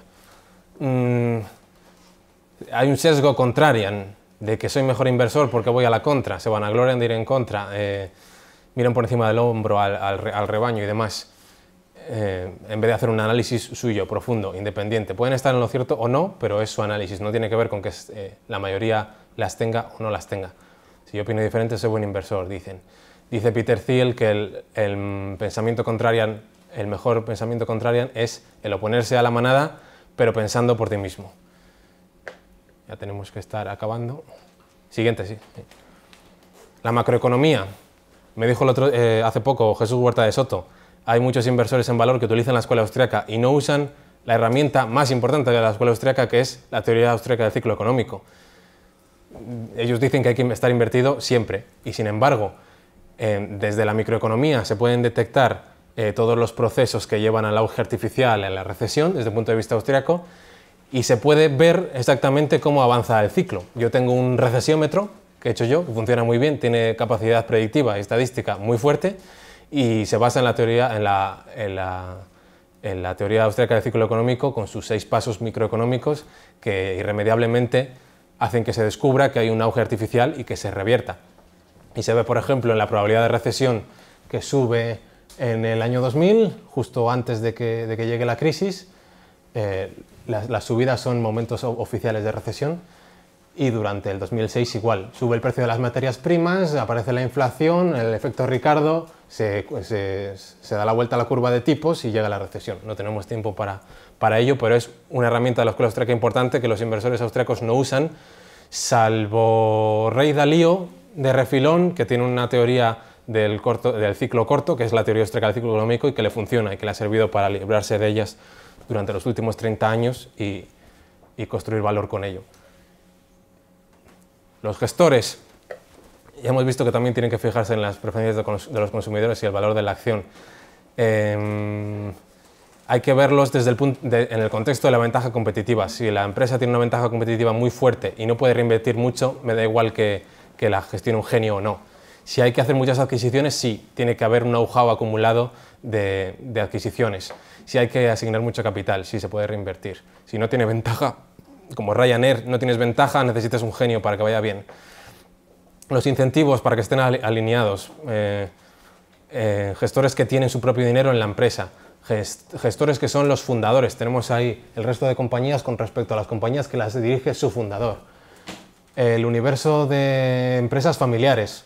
Familiares entendido como que tiene un dueño claro, que tiene gran parte de la empresa. Puede ser una persona sola, puede ser realmente una familia o no. Que lo hacen mucho mejor que el resto porque tienen una mentalidad de propietario, de dueño, más a largo plazo. Los fundadores en especial, sobre todo los primeros años. Las spin-offs también es interesante porque es cuando se separa una empresa de otra y puede fluir la empresarialidad de ese nuevo equipo con su nueva dirección independiente.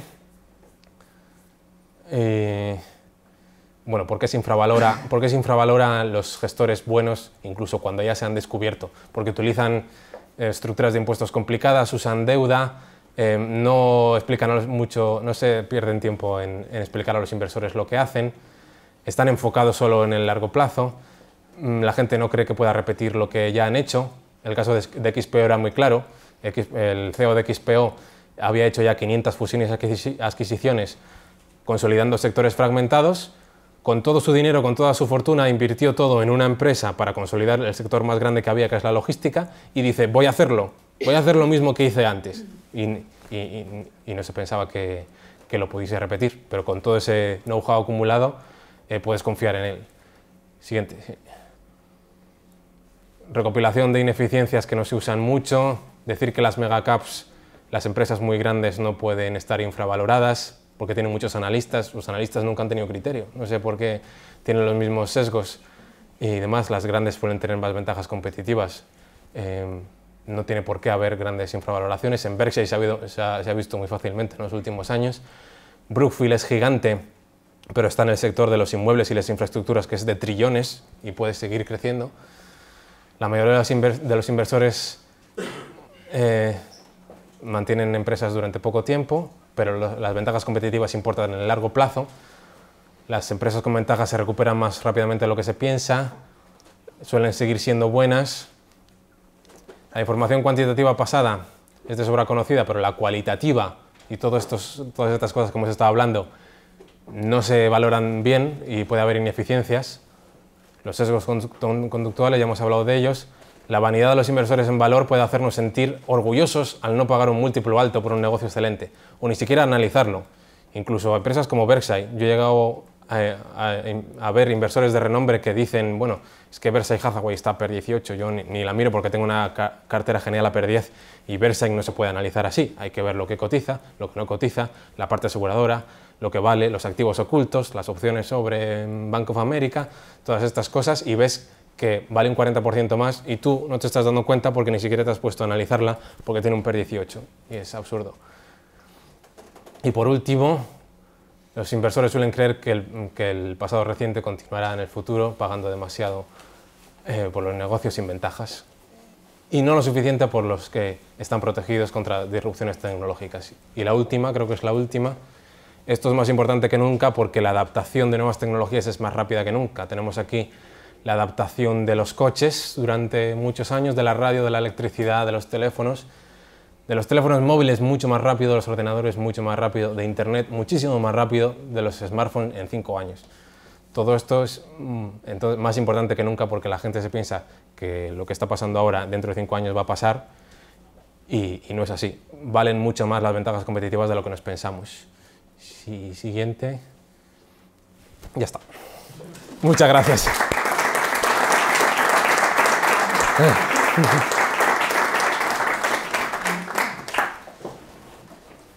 He pasado de tiempo, ¿no? Sí.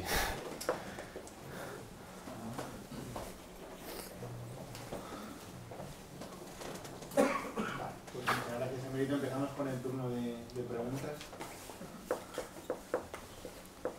Yo me creo que no haya porque esto es muy polémico.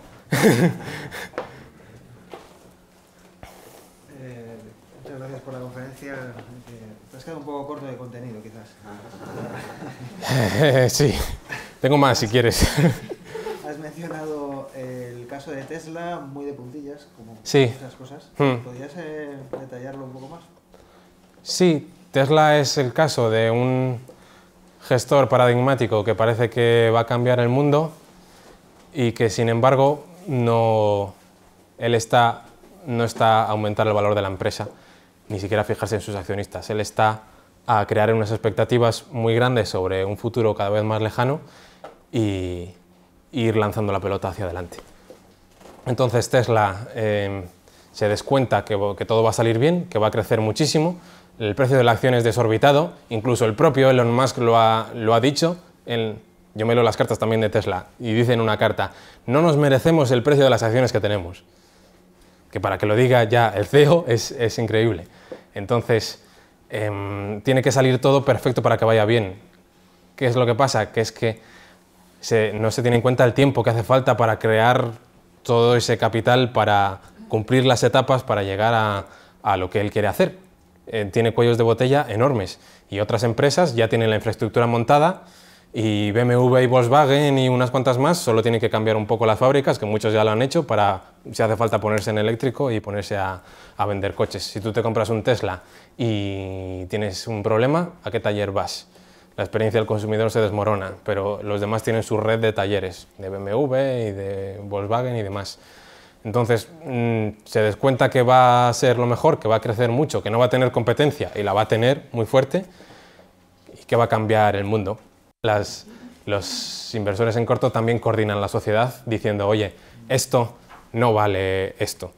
Se está despilfarrando el capital, el escaso capital de la sociedad aquí. Es como si dices en la burbuja de las tecnológicas o de los inmuebles, te das cuenta y dices, oye, esto no vale esto. Apuestas en contra y haces que pinchen más rápidamente. Se les tiene en baja estima, pero en realidad coordinan la sociedad explotando esas burbujas. Pues con Tesla hay muchos inversores en valor que lo están haciendo.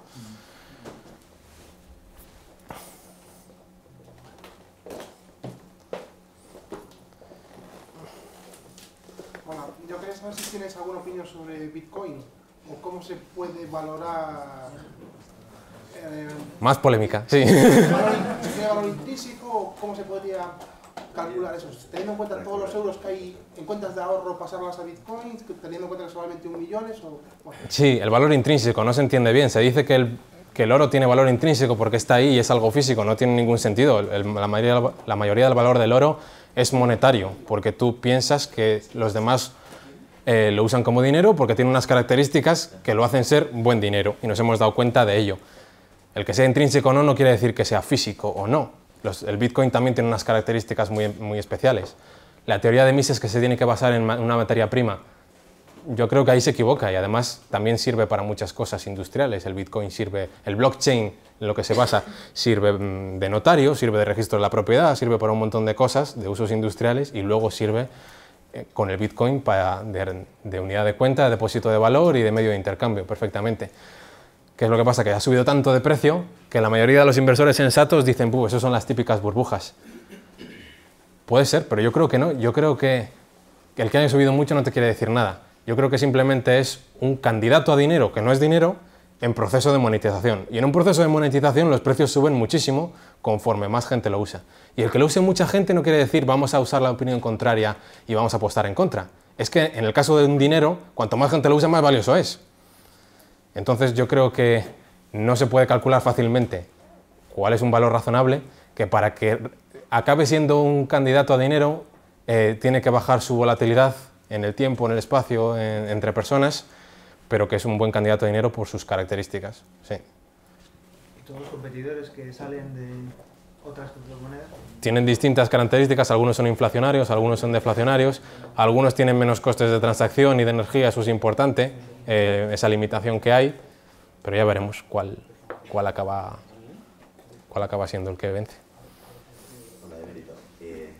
Con tanta fe en las expectativas, las ventajas competitivas y la del presente y el pasado, un poco así, es decir, ¿no tienes el riesgo de que como inversor o los que tienen tanta fe en ese sentido se dejen llevar por la intuición demasiado, con todo lo que ello conlleva?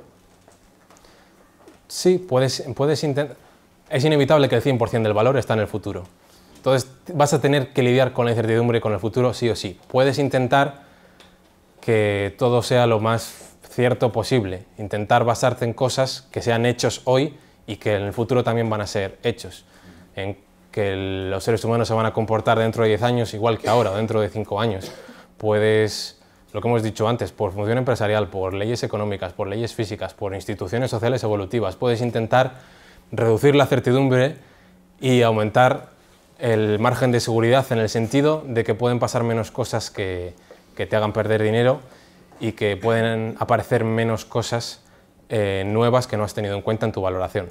Eso sería un margen de seguridad cara al futuro conservador, pero el tema de que todo sean expectativas es inevitable. Pueden ser más o menos generosas. Pero uno se puede sentir más cómodo, quizá, segurizando, o sea, contemplando la realidad como a la hora de analizar una empresa pensando que lo lógico y lo normal es que esta empresa evolucione de la misma forma que ha evolucionado de 10 años hasta ahora, de 10 años en adelante?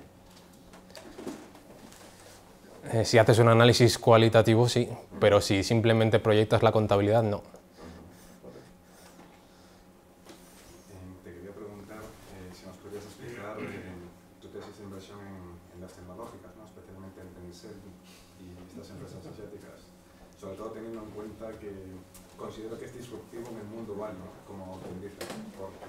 Sí, siempre ha habido mucho sesgo antitecnología, con razón, porque las cosas cambiaban muy rápido. Ahora el tema es totalmente distinto. Aparecen ventajas competitivas muy fuertes. La materia prima que más crece en el planeta y que más va a crecer son los datos. Y eso es muy valioso, sobre todo para los publicistas, que la publicidad ha existido siempre y va a existir siempre. Entonces, intenta captar nuestra atención en horas diarias. Antes mirábamos la tele, ahora miramos internet y vemos el móvil. Entonces, si unimos un efecto de red como el de Facebook, por ejemplo, con la publicidad, pues es muy importante. Tencent es un Facebook a lo bestia, digamos, es un ecosistema completo. En China es brutal y es lo que quiere convertirse Facebook. Facebook ha contratado gente de Tencent para que tú tengas tus redes sociales en Facebook, veas la televisión en Facebook, compres cosas en Facebook, trabajes con la gente del trabajo en Facebook y demás. En China, Tencent, que aparte de tener videojuegos, tiene el WeChat. WeChat, más que un Facebook chino, es como un sistema operativo casi.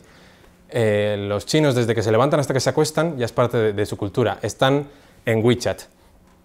Juegan a juegos en WeChat, se utilizan como si fuese WhatsApp, se mandan dinero entre ellos como si fuese PayPal, hay una especie de Facebook, hay streaming, hay una especie de Netflix metido ahí. Todo se paga a través de ahí, haces compras online, lo pagas por ahí. Bajas a la calle a un puesto de perritos, haces un código QR y pagas. Entras a una tienda, pasas un código QR y pagas por el WeChat. ¿Le recomiendas a alguien un restaurante? Por ejemplo, se lo pasas por el WeChat y dice, ¿dónde está? Pues me pido un taxi por WeChat. Y luego me voy al cine y pido las entradas por WeChat también. Vas ahí al restaurante y entras, ya te detecta, te aparece tu simbolito del WeChat, entras y pides tu menú, te llega y te lo cobran. No hay cajero, no hay camarero, no hay nada. Y luego tu experiencia la compartes en el WeChat. Entonces, eso genera una cantidad de datos valiosos, increíbles, sobre el comportamiento de la gente para los publicistas. ¿Pero no te preocupa las valoraciones? ¿Ese precio tan alto de este tipo de cosas? Depende de cómo lo mires. Si ajustas todos esos temas contables y ves todo, como hablamos antes, el pricing power potencial o sin aprovechar. Si tú ves, por ejemplo, la cantidad de anuncios por persona que pone Facebook al día y lo que saca por ellos y lo comparas con lo que podría hacer Tencent, pues puedes hacerte una idea de lo que puede valer. Porque está, aunque valgan miles de millones, está prácticamente sin monetizar. Entonces puedes ver cuántos anuncios por persona podría haber y cuánto podrían sacar por ello y cuántos beneficios podría sacar. En resumen, ahí has priorizado el análisis quizá del tema competitivo, ¿no? O del usuario como tal, más que el tema analítico de valoración. No, bueno, te pones en el punto de vista del consumidor y de la empresa de publicidad y ves por qué es tan valioso, ves que hay una ventaja muy fuerte, difícil de romper, aunque no tuviese, aunque el Partido Comunista Chino no impidiese al resto de empresas, no podrían competir fácilmente con ella, igual que no se puede competir fácilmente con Facebook. Entonces hay una ventaja competitiva con oportunidades de reinvertir el capital y con un potencial sin aprovechar enorme. Y además Tencent es otro ejemplo de empresas con una estructura no occidental, sino descentralizada, competitiva entre ella, y que muchos gestores, hace poco el de Nestlé y otros más, van allí a aprender. Es un poco al estilo Constellation Software. Y es muy interesante aprender sobre el WeChat, aprender sobre cómo no se sale del ecosistema, aprender todos los datos que se generan ahí, aprender su parte de videojuegos, que también siempre tienen un componente social y competitivo muy importante. Suyo es el League of Legends, que se hacen competiciones a nivel mundial y que no es un juego que pase de moda mañana. es muy interesante Tencent. Y la última, si tienes que elegir entre invertir en SoftBank y Tencent, ¿con cuál te quedas? Con Naspers, porque Naspers es una empresa sudafricana que tiene el 33% de Tencent.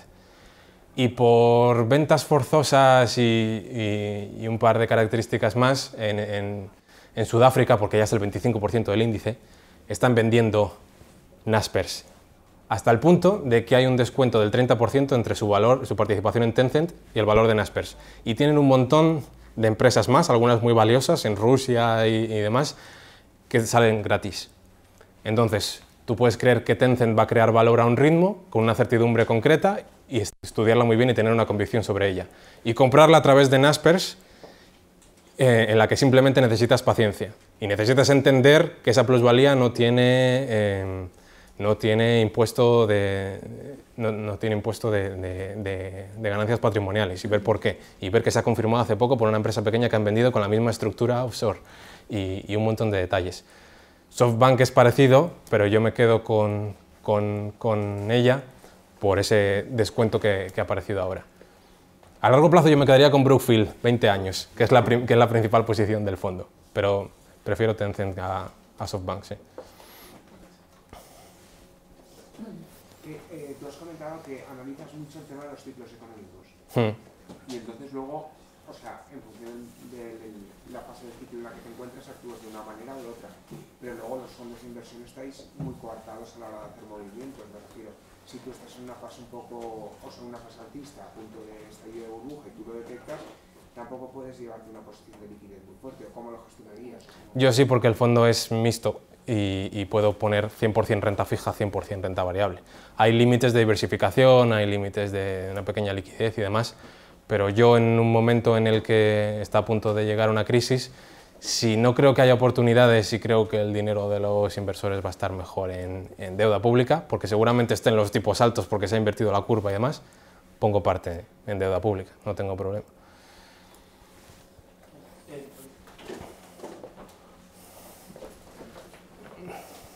Nada, pues si puedes hablar un poquito del fondo, patrimonio mante y tal. Bueno, el fondo empezó como una sociedad familiar, porque los familiares y amigos confiaban en mí, juntamos un dinero, una sociedad y lo llevaba yo. Empezamos en 2013 y hasta 2016-2017 que empezó el fondo, pues sacó un 63% en total, al final salía un 14,5% anual compuesto, un 15% de rentabilidad. Y las ideas eran estas, las ideas eran sencillas, eran empresas grandes, era un análisis cualitativo, eran cosas todas con ventajas competitivas ciertas. Una fue XPO, otra fue Berkshire Hathaway, otra fue Apple, y luego por algunos contactos pues pude hacer que Renta 4 confiase en mí y empezar el fondo. Empezó con $500,000, ahora ya hay 1.100.000, lleva nada, 5 meses lleva. Y la filosofía es la misma. Yo trabajo en una aseguradora que también gestiona una cantidad mucho mayor, pero la filosofía es la misma. Empresas con ventajas competitivas para mantener a largo plazo, que entiendas bien y que te ofrezcan una rentabilidad razonable. Bueno, ya que nos hablas del fondo, enhorabuena. Ya sabes que sé que es difícil montarlos y más aún si estás solo, sé que enhorabuena por eso. Al principio de la charla comentabas al fin y al cabo cómo Radio en algún momento había dicho que los value investors tienen que empezar a ponerse serios a la hora de sistematizar y hacer ciencia de value investing, ¿vale? Sí. Te compro el sistematizarlo, te compro el ser riguroso con las asunciones, te compro el modelizarlo todo lo que se pueda, pero si estamos partiendo de la base de que el 100% del valor está en el futuro y el futuro es por definición impredecible, ¿vale? Y aquí lógicamente meto el concepto de la función empresarial, la hostia que has explicado bastante bien. ¿Hasta qué punto puedes hacer ciencia de la función empresarial en tanto en cuanto, y cito a Puerta de Soto, es información tácita, no articulable y subjetiva? Pues haciendo lo que hemos hecho con un proceso lógico que no te haga caer en errores teóricos. Yo no me refiero a ciencia con... Bueno, sobre todo no me refiero a ciencia con modelos matemáticos que predigan nada, pero sí que se puede hacer que las cosas que decimos desde el punto de vista de la inversión tengan sentido.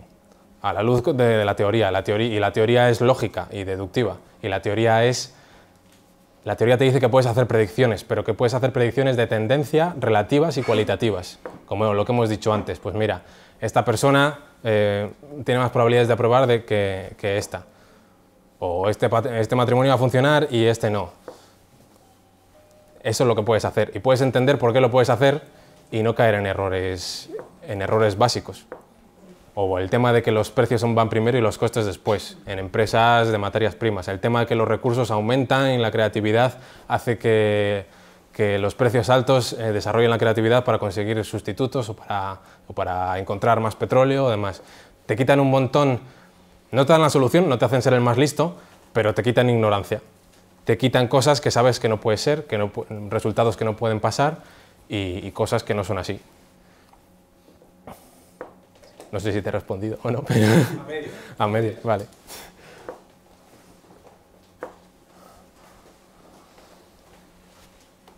Hay otra cosa que has comentado que me ha dejado muerto.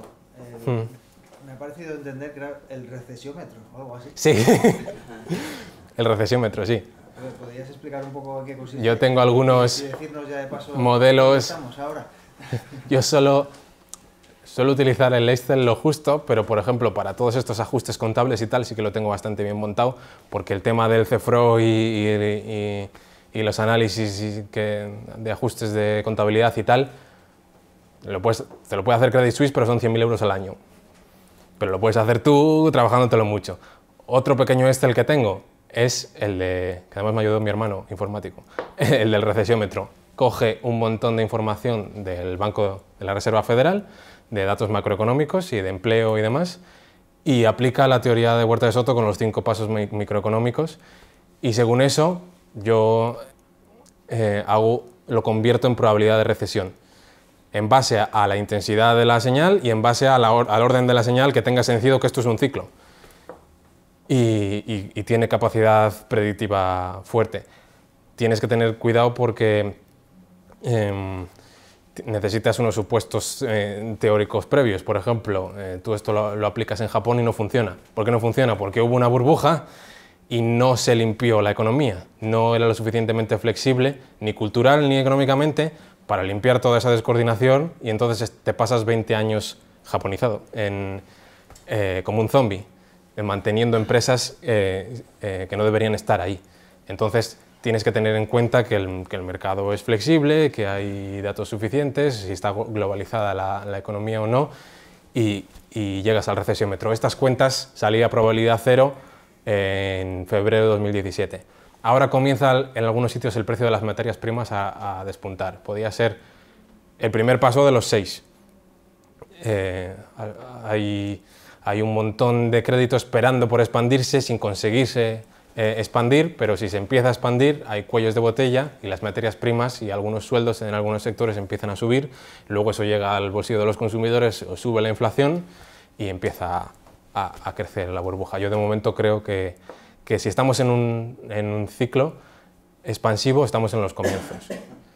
Hay una revista, por ejemplo, la Universidad Francisco Marroquín saca un informe, creo que es mensual, el UFM Market, sobre China, sobre Europa, que el análisis es parecido. También tiene en cuenta la liquidez de los bancos y demás, pero es un análisis muy parecido para ver bastante bien cómo está Europa, cómo está Estados Unidos, cómo está China del punto del ciclo. ¿Has dicho que en el 2007 la probabilidad era 0? No, 100%.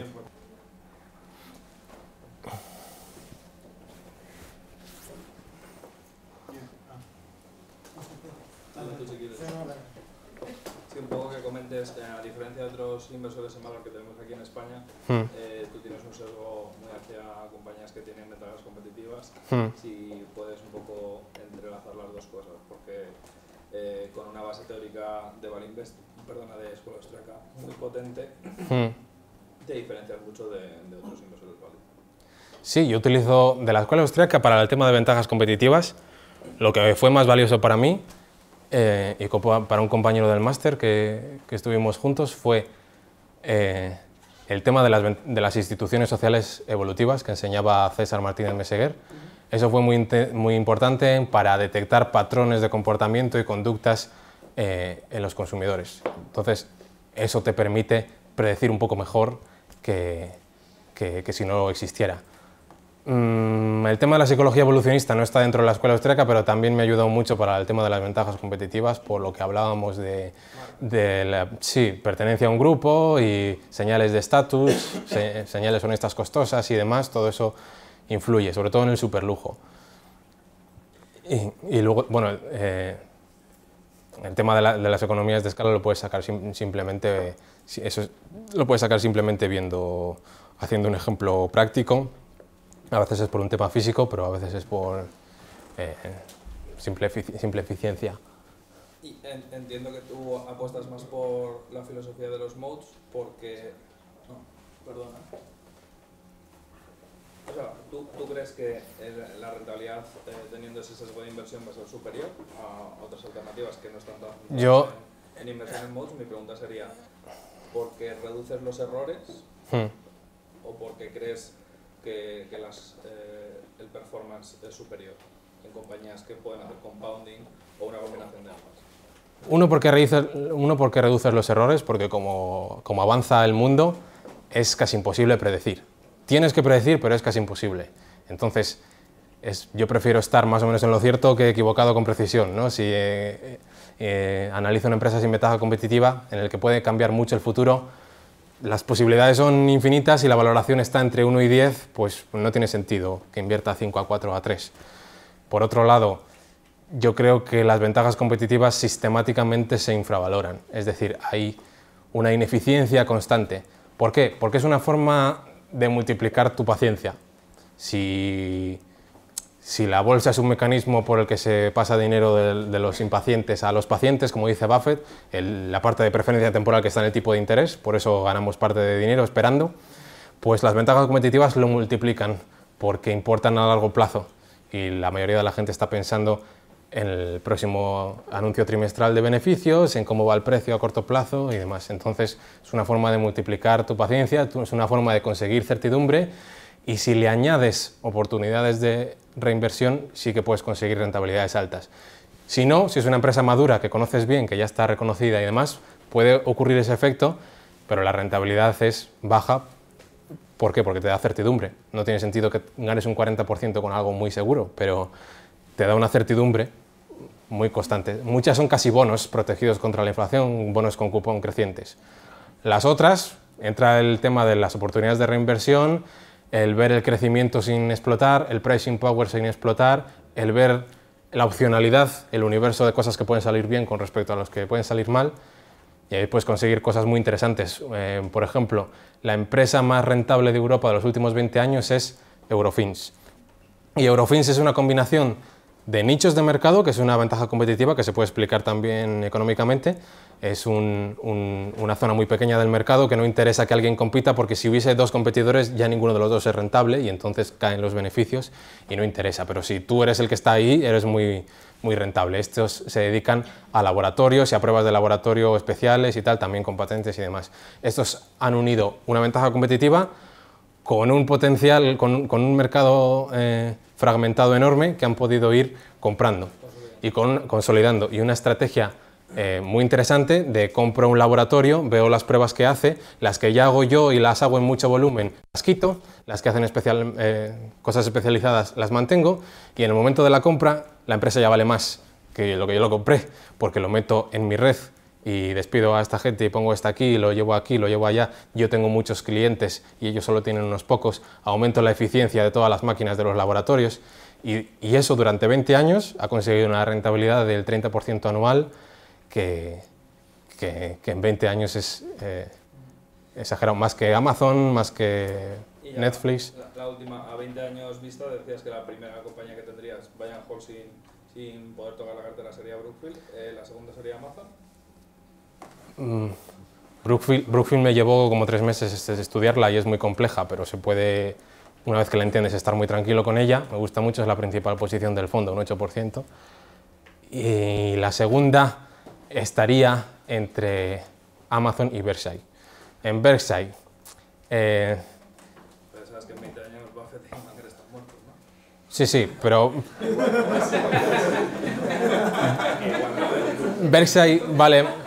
Berkshire está fabricada para durar décadas, y Berkshire vale más hoy, teniendo en cuenta que Buffett ha muerto ya, el pobre. y Charlie Munger. Entonces, Berkshire es mucho más que ellos dos. De hecho, los dos gestores que tienen, en muchos aspectos son mejores, los directivos de muchas de sus filiales son muy buenos. El hecho de que empezase a dar dividendo podría subir la valoración, aunque les bastaría con comprar Brookfield si son muy grandes y ya está. Pero cuando mueran van a meter capas intermedias de directivos, o sea que se va a incrementar la burocracia. Sí. Y por ley de los grandes números.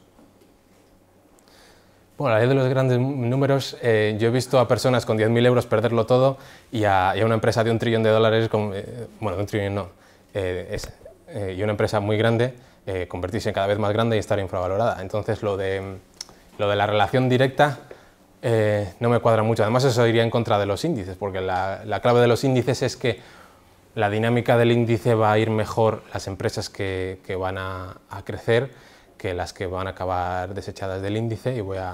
Pero esa dinámica puede cambiar. Incluso en una economía creciente y tal, un índice puede hacerlo mucho peor de la economía por la dinámica de las empresas más grandes con respecto a las más pequeñas. Veíamos en Estados Unidos, por ejemplo, que todo el crecimiento en los últimos años es por esas 5 empresas, el resto del índice está plano, y entonces ahí no se aplicaría lo de las small caps con respecto a las mega caps. Pero sí, en Berkshire vas a ganar poco, sí, vas a sacar un 10%, vas a sacar un 12%, pero lo vas a sacar. No hay innovación en Amazon. Sí, es que Amazon es el... Yo en Berkshire no veo lanzando cosas que van a avanzar en Amazon. También pueden comprar Amazon, pero sí, Amazon sería o la segunda o la tercera, porque Amazon está todo el mundo viendo que está per mil o cosas así y no tiene sentido. El tío gana todo el mundo porque es más paciente que tú. Está viendo la creación de valor por acción a 20 años, que es lo que tiene que hacer. Sí, la carta del 97, ¿no lo explica? Que la carta del 97. Entonces, si es más paciente que tú y puede no ganar ahora para ganar cuota de mercado y comerse el mercado y ganarlo en el futuro y seguir posponiéndolo constantemente de forma inteligente, pues te va a ganar. No puedes vencer a Amazon. Emérito, te quería hacer una pregunta. Hace unos meses en un grupo precisamente de Facebook, que lo has comentado antes, entre liberales, salió un debate sobre el value investing que poco menos que lo tachaban de magufada, que decían que el value investing solo, que era imposible batir al mercado, que solo con información privilegiada o lo achacaban a la suerte, o porque se incurría en más riesgos, entonces eso explicaba que se podían tener más rentabilidades. Bueno, sacaban una serie de razones que eran estas, y eran un grupo entre liberales y no se montó un especial escándalo, no hubo mucha gente que saliese a replicar esto. A mí me sorprendió bastante porque se supone que era gente que conocía bien la escuela austriaca, esta serie de cuestiones que tú has planteado en la conferencia.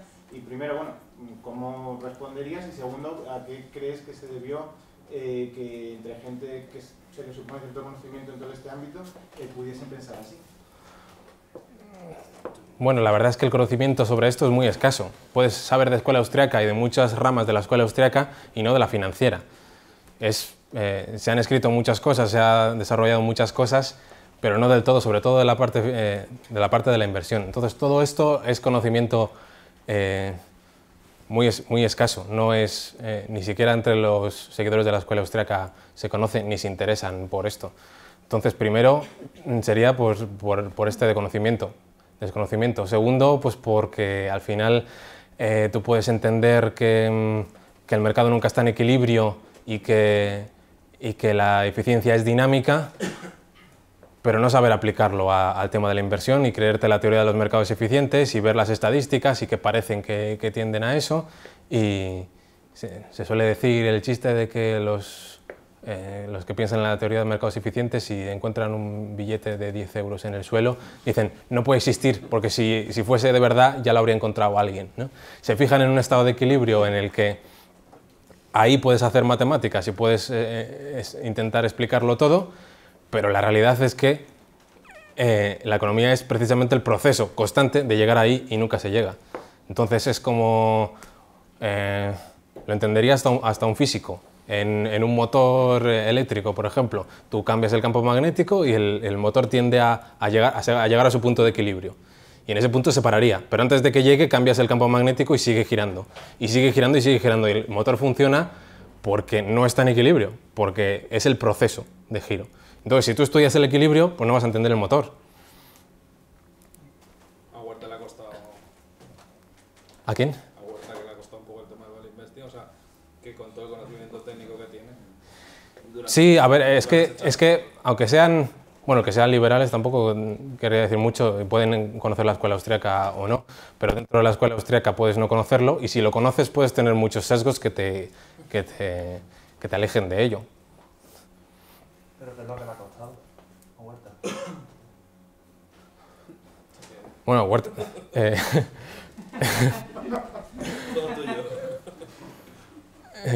bueno, es que Huerta de Soto es una persona muy inteligente que no le gustan los cambios.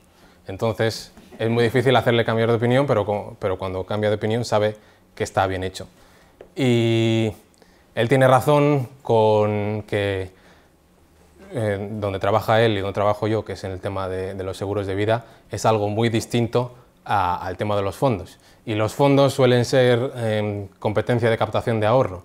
Y el seguro de vida es algo muy concreto, muy a largo plazo, muy conservador, en el que el cliente no asume el riesgo de la inversión, por lo menos en el seguro de vida clásico, sino que es la empresa. Y entonces es un tema de disciplina, de ahorro a largo plazo, que se está perdiendo, y él reivindica eso, el ahorro de las familias, y eso es muy importante. Y es un mínimo que todos deberíamos tener para el mínimo vital, para la jubilación o para si tenemos personas a nuestro cargo. Al final, un seguro de vida es como una protección de tu capital humano. Tú eres la cabeza de una familia, hombre o mujer, que tienes un capital humano que te permite que otras personas estén a tu cargo. Entonces, si te mueres, pues ellos se quedarían sin nada. Y además es una forma de ahorrar. Está la parte de previsión, parte de ahorro. Entonces, eso es muy importante si tienes personas a tu cargo, si quieres ahorrar para tu jubilación y tener un mínimo. Muchas veces la rentabilidad no es muy grande, porque te dan un 2, un 2,5, un 3. A veces ha sido un 4, un 5, un 6. Y si es poca, pues te permite simplemente llevar al futuro tu poder adquisitivo. Sacas un 2, la inflación es un 2, pues te llevas el poder adquisitivo al futuro. Si sacas más, te llevas más. Entonces, él pues no le gusta todo este tema. Sin embargo, cada vez ha ido dándose cuenta más, por temas familiares y por otras personas, que puede haber acciones que son prácticamente como bonos, que puede haber acciones que tienen certidumbre, que puede haber momentos como ahora en el que la burbuja está en la deuda pública y en la renta fija y no hay oportunidades y la tienes que mimetizar como puedes con empresas que son casi bonos, comprando Nestlé y teniéndola a 10 años. Entonces, él todo eso lo ve. ¿Qué pasa? Que en la empresa pues no se debería hacer. Eso tiene razón. En la empresa hay que tener... En la aseguradora hay que tener mucha deuda pública, muchos inmuebles, algunos bonos corporativos y un poquito de renta variable. O sea que una acción tiene más certidumbre que un bono. Depende. Una acción de Nestlé tiene más certidumbre que un bono de una empresa a punto de quebrar. Yo me fío más de la acción de Nestlé ahora que del bono de Portugal Telecom ahora, por ejemplo, por poner un ejemplo, que lo conozco también. O de IKB, o de fondos que están así en... Si yo soy acreedor de un bono... Pues muy bien, que a ver si vamos a acabar ya. Vale, Bueno, pues un aplauso para...